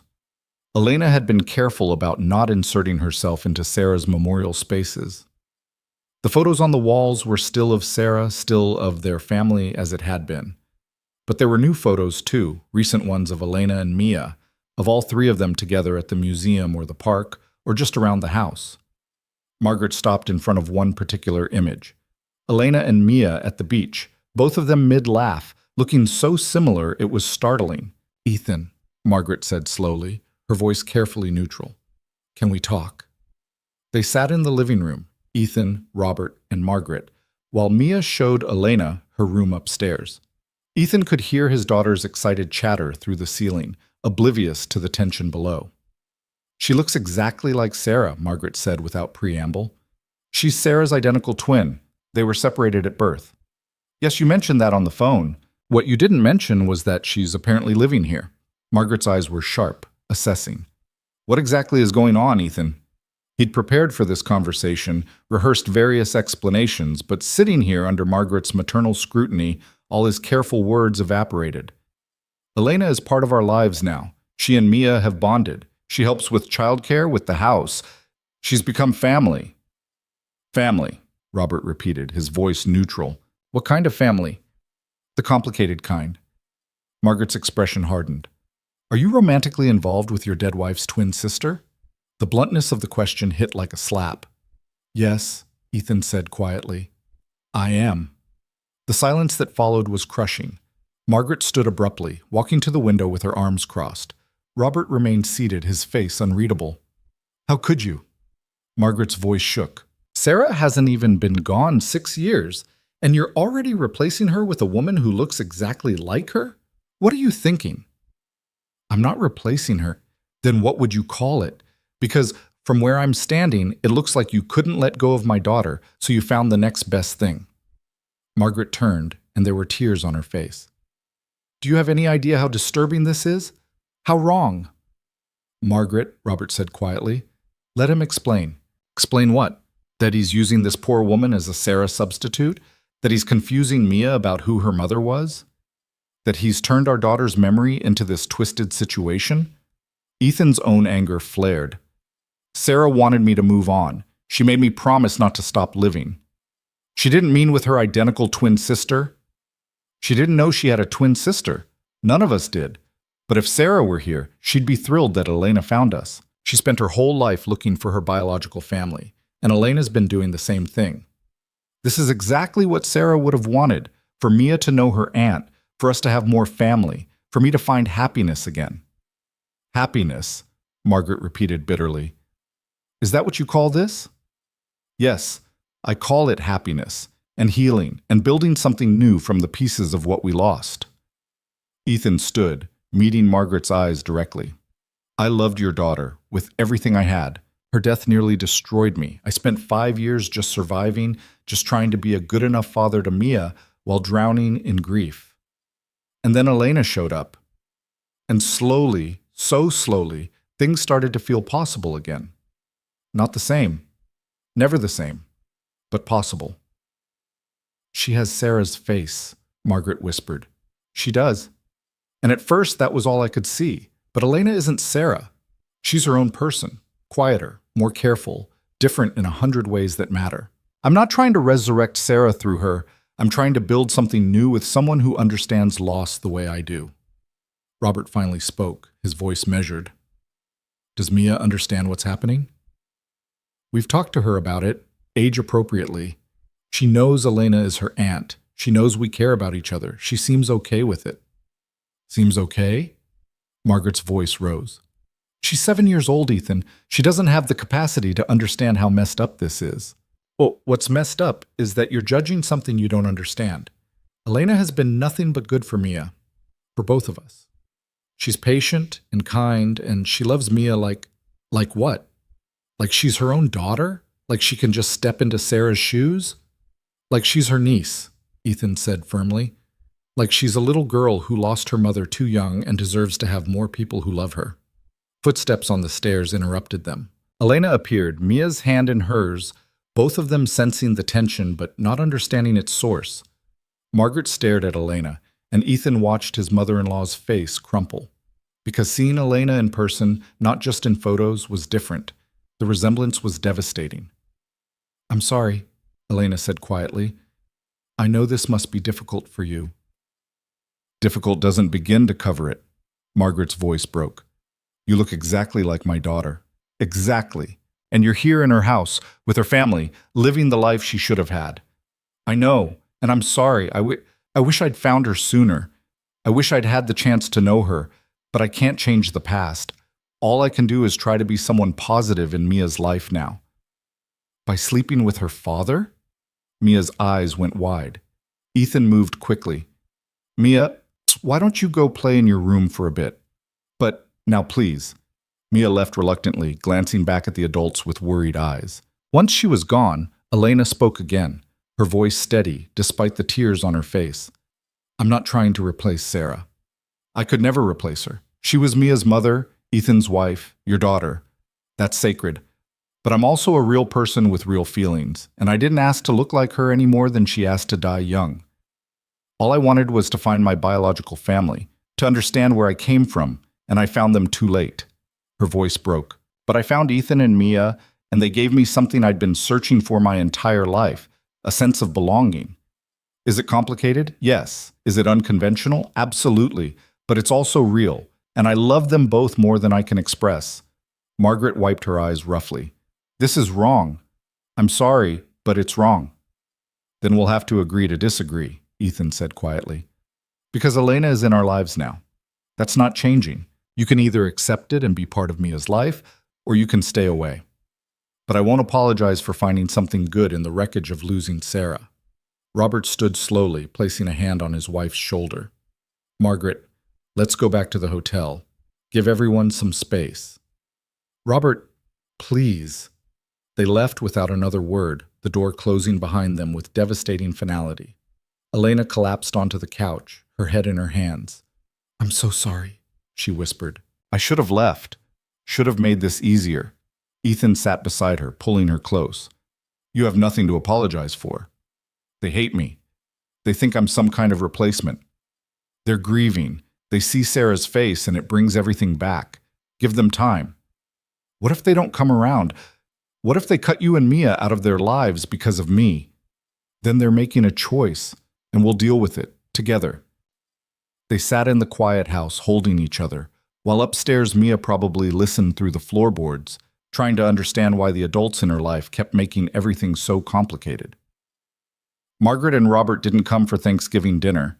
Ethan called twice, left voicemails that went unreturned. The silence felt like verdict, but Elena was there. And so was Mia. And they made dinner together, a turkey that was slightly overcooked, stuffing from a box, mashed potatoes that were lumpy but edible. This is the weirdest Thanksgiving ever, Mia announced. Probably, Ethan agreed. But it's still good. Because we're together. Elena's eyes filled with tears. Yeah, baby, we're together. That night, after Mia was asleep, Ethan found Elena on the back porch again, staring up at the stars. I keep thinking about Sarah's blog, she said when he joined her. The post where she talked about wanting to be found. About wanting her biological family to know she existed. I remember that post. She got her wish, just 3 years too late. Elena turned to face him. Do you think she knows, somehow, that I found her even if she wasn't here to meet me? I think if there's any part of Sarah that continues, she knows. And she's happy. How can you be sure? Because Sarah's greatest fear was being forgotten. Having no one to remember her, no family to carry her forward. But now Mia has you. She has stories about her mother from someone who shares her DNA, who can tell her about genetic connections and inherited traits. She has an aunt who loves her. That's exactly what Sarah would have wanted. Elena leaned her head on his shoulder. I want to believe that. Then believe it. They sat in comfortable silence until Elena spoke again. I got a job offer in San Francisco, running a startup. It's exactly the kind of challenge I've been looking for. Ethan's heart stopped. When? The offer came last week. I haven't responded yet. Are you going to take it? Elena was quiet for a long moment. That depends on you. On me? On whether you want me to stay. Really stay. Not just Wednesday dinners and weekend visits, but stay. Move in completely. Be part of this family in every official way. Ethan's breath caught. You want to move in? I want to build a life with you, Ethan, with you and Mia. I want to wake up here every morning and go to sleep here every night. I want to be the person who helps with homework and makes terrible pancakes and braids Mia's hair. I want all of it, the mundane and the beautiful and the complicated. She pulled back to look at him. But only if that's what you want too. What about Margaret and Robert? They'll never accept this. Maybe not. But we can't live our lives based on other people's approval. We have to do what feels right for us. And this feels right to you? All of this? More right than anything I've ever felt. Elena took his hands. I'm not asking you to forget Sarah or stop loving her memory. I'm asking you to make room for me too, to let us be something new and different and ours. Ethan thought about the past 6 months, about watching Elena become part of their daily routine, about the way Mia lit up when she came home, about the way his house had started to feel like a home again instead of a mausoleum, about the way his heart beat differently now, not the wild, passionate rhythm of young love, but something steadier, more sustainable, more real. Turn down the job, he said quietly. Elena's eyes widened. What? Turn down the San Francisco job, stay here, move in, be with us. He cupped her face in his hands, looking into eyes that were Sarah's, but also entirely Elena's. I love you. Not because you look like her, but because you're patient when I'm scared and kind when I'm harsh, and you love my daughter like she's yours. Because you make me want to be better, to do better, to keep living the way Sarah wanted me to. Are you sure? I've never been more sure of anything. Elena kissed him then, deep and certain and full of promise. When they broke apart, both of them were crying. Okay, she whispered, I'll stay. Yeah? Yeah. They spent the next hour making plans. Elena would give notice on her apartment, start the process of officially moving in. They'd sit down with Mia and explain that this was permanent now. They'd figure out the legal stuff, paperwork and custody arrangements and all the boring necessary details that made a family official. And they'd do it together. The next morning, Ethan woke to his phone ringing. Margaret's name flashed on the screen. He answered carefully. Hello? We'd like to come over, Margaret said without preamble. If that's all right, we need to talk. An hour later, Robert and Margaret sat in the living room while Mia played outside. Elena had offered to leave, but Ethan had insisted she stay. This concerned all of them. Margaret spoke first, her voice tired. We did a lot of thinking last night, a lot of talking, and we realized something. What's that? Ethan asked. That we're letting our grief make us cruel, that we're punishing you and Elena for finding something good in an impossible situation. She looked at Elena directly. I'm sorry for what I said, for how I reacted. You didn't deserve that. Elena's eyes widened. It's okay. I understand. It's not okay, but maybe it's understandable. Margaret's voice trembled. Seeing you is hard. Every time I look at you, I see the daughter I buried. But Robert reminded me that Sarah would hate this, would hate me pushing away her family because I'm stuck in my grief. Sarah always believed in moving forward, Robert added quietly. She wouldn't want Ethan stuck in the past, and she definitely wouldn't want Mia losing her grandparents because we couldn't handle complexity. We don't have to approve, Margaret continued. We don't have to fully understand, but we can try to accept. For Mia's sake. For Sarah's memory. She paused.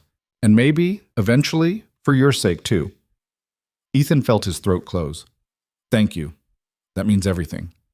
Can I ask you something? Margaret said to Elena. Of course. Do you love my granddaughter? More than I can express. She's remarkable. Brilliant and kind and funny. Being her aunt is the greatest gift I've ever received. And Ethan? Elena's hand found Ethan's.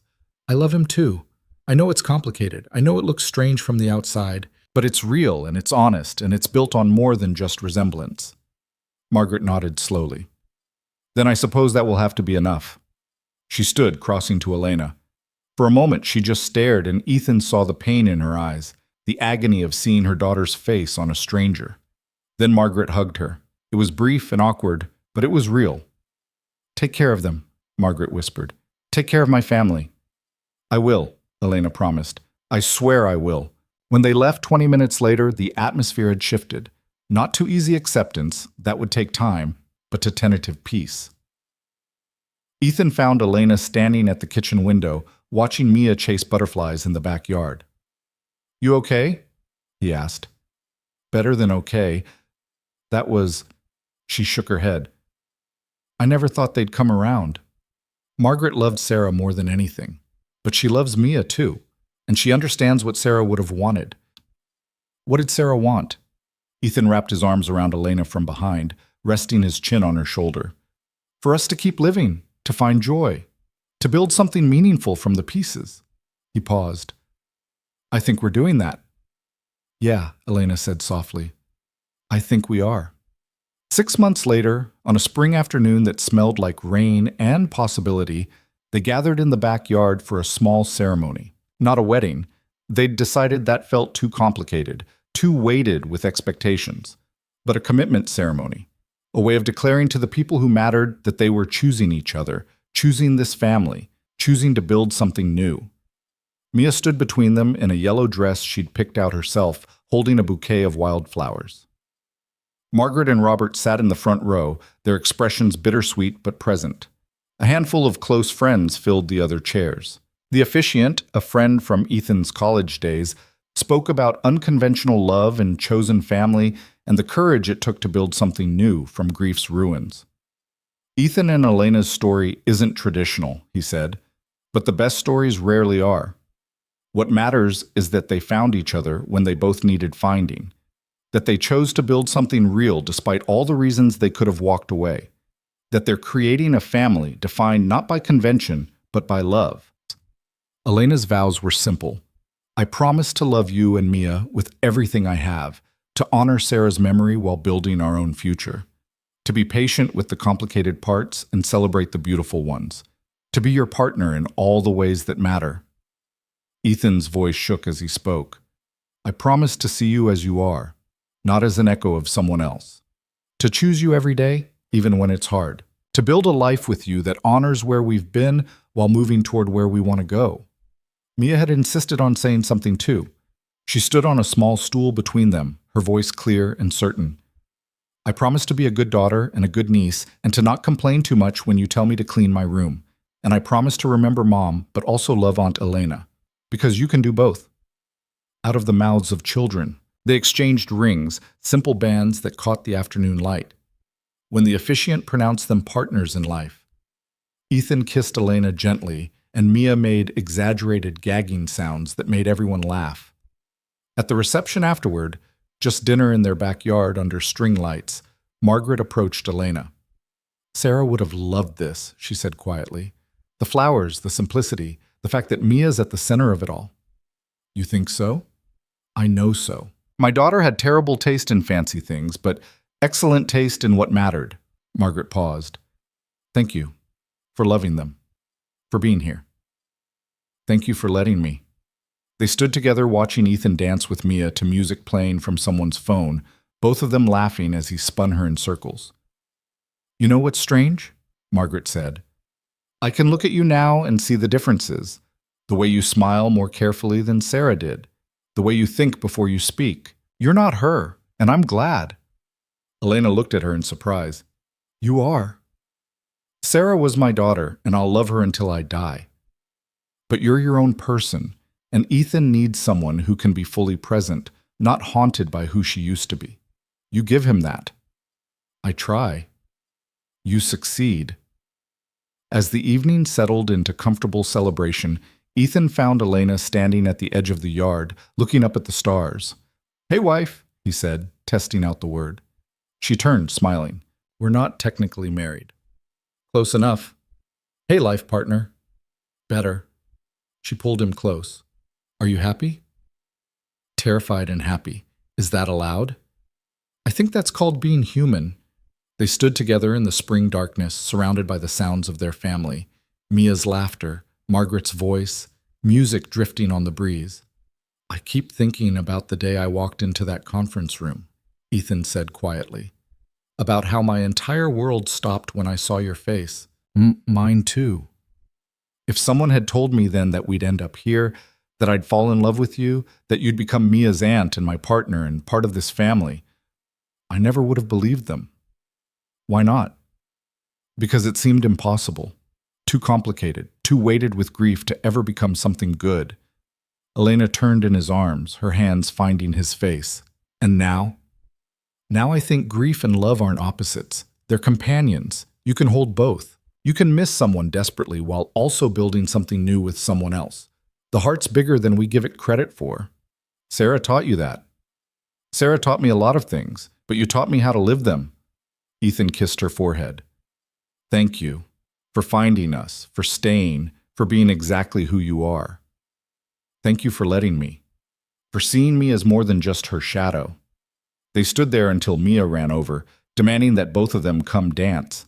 They let themselves be pulled back into the celebration, into the messy, beautiful reality of their chosen family. And if Ethan felt a familiar ache when he saw Elena's face in the string lights, if he thought about Sarah and wondered what she'd make of all this, he let himself feel it. Because that ache was part of his story too, part of what made this moment possible.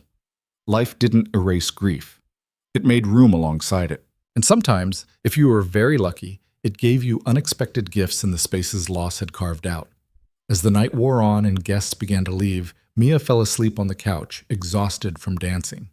Ethan carried her to bed while Elena cleaned up. When he came back, she was standing in the middle of their backyard, the string lights making halos in her dark hair. I love you, he said simply. I love you too. What happens now? Elena smiled. Now we keep going. Wake up tomorrow and make breakfast and help Mia with homework and live our lives. The boring, beautiful, everyday stuff that makes a family real. That sounds perfect. And it was. Not because it was simple or because they'd solved every complication, not because people stopped questioning their unconventional arrangement or because grief magically disappeared, but because they'd chosen each other despite all of it. Because love didn't require perfection. It required presence, patience, the willingness to build something new, even when the foundation was complicated. That night, lying in bed with Elena asleep beside him and Mia down the hall and photos of Sarah still on the walls, Ethan felt something he hadn't felt in years. Peace. The kind that came from accepting that life was complicated and messy and sometimes heartbreaking, but also capable of unexpected beauty.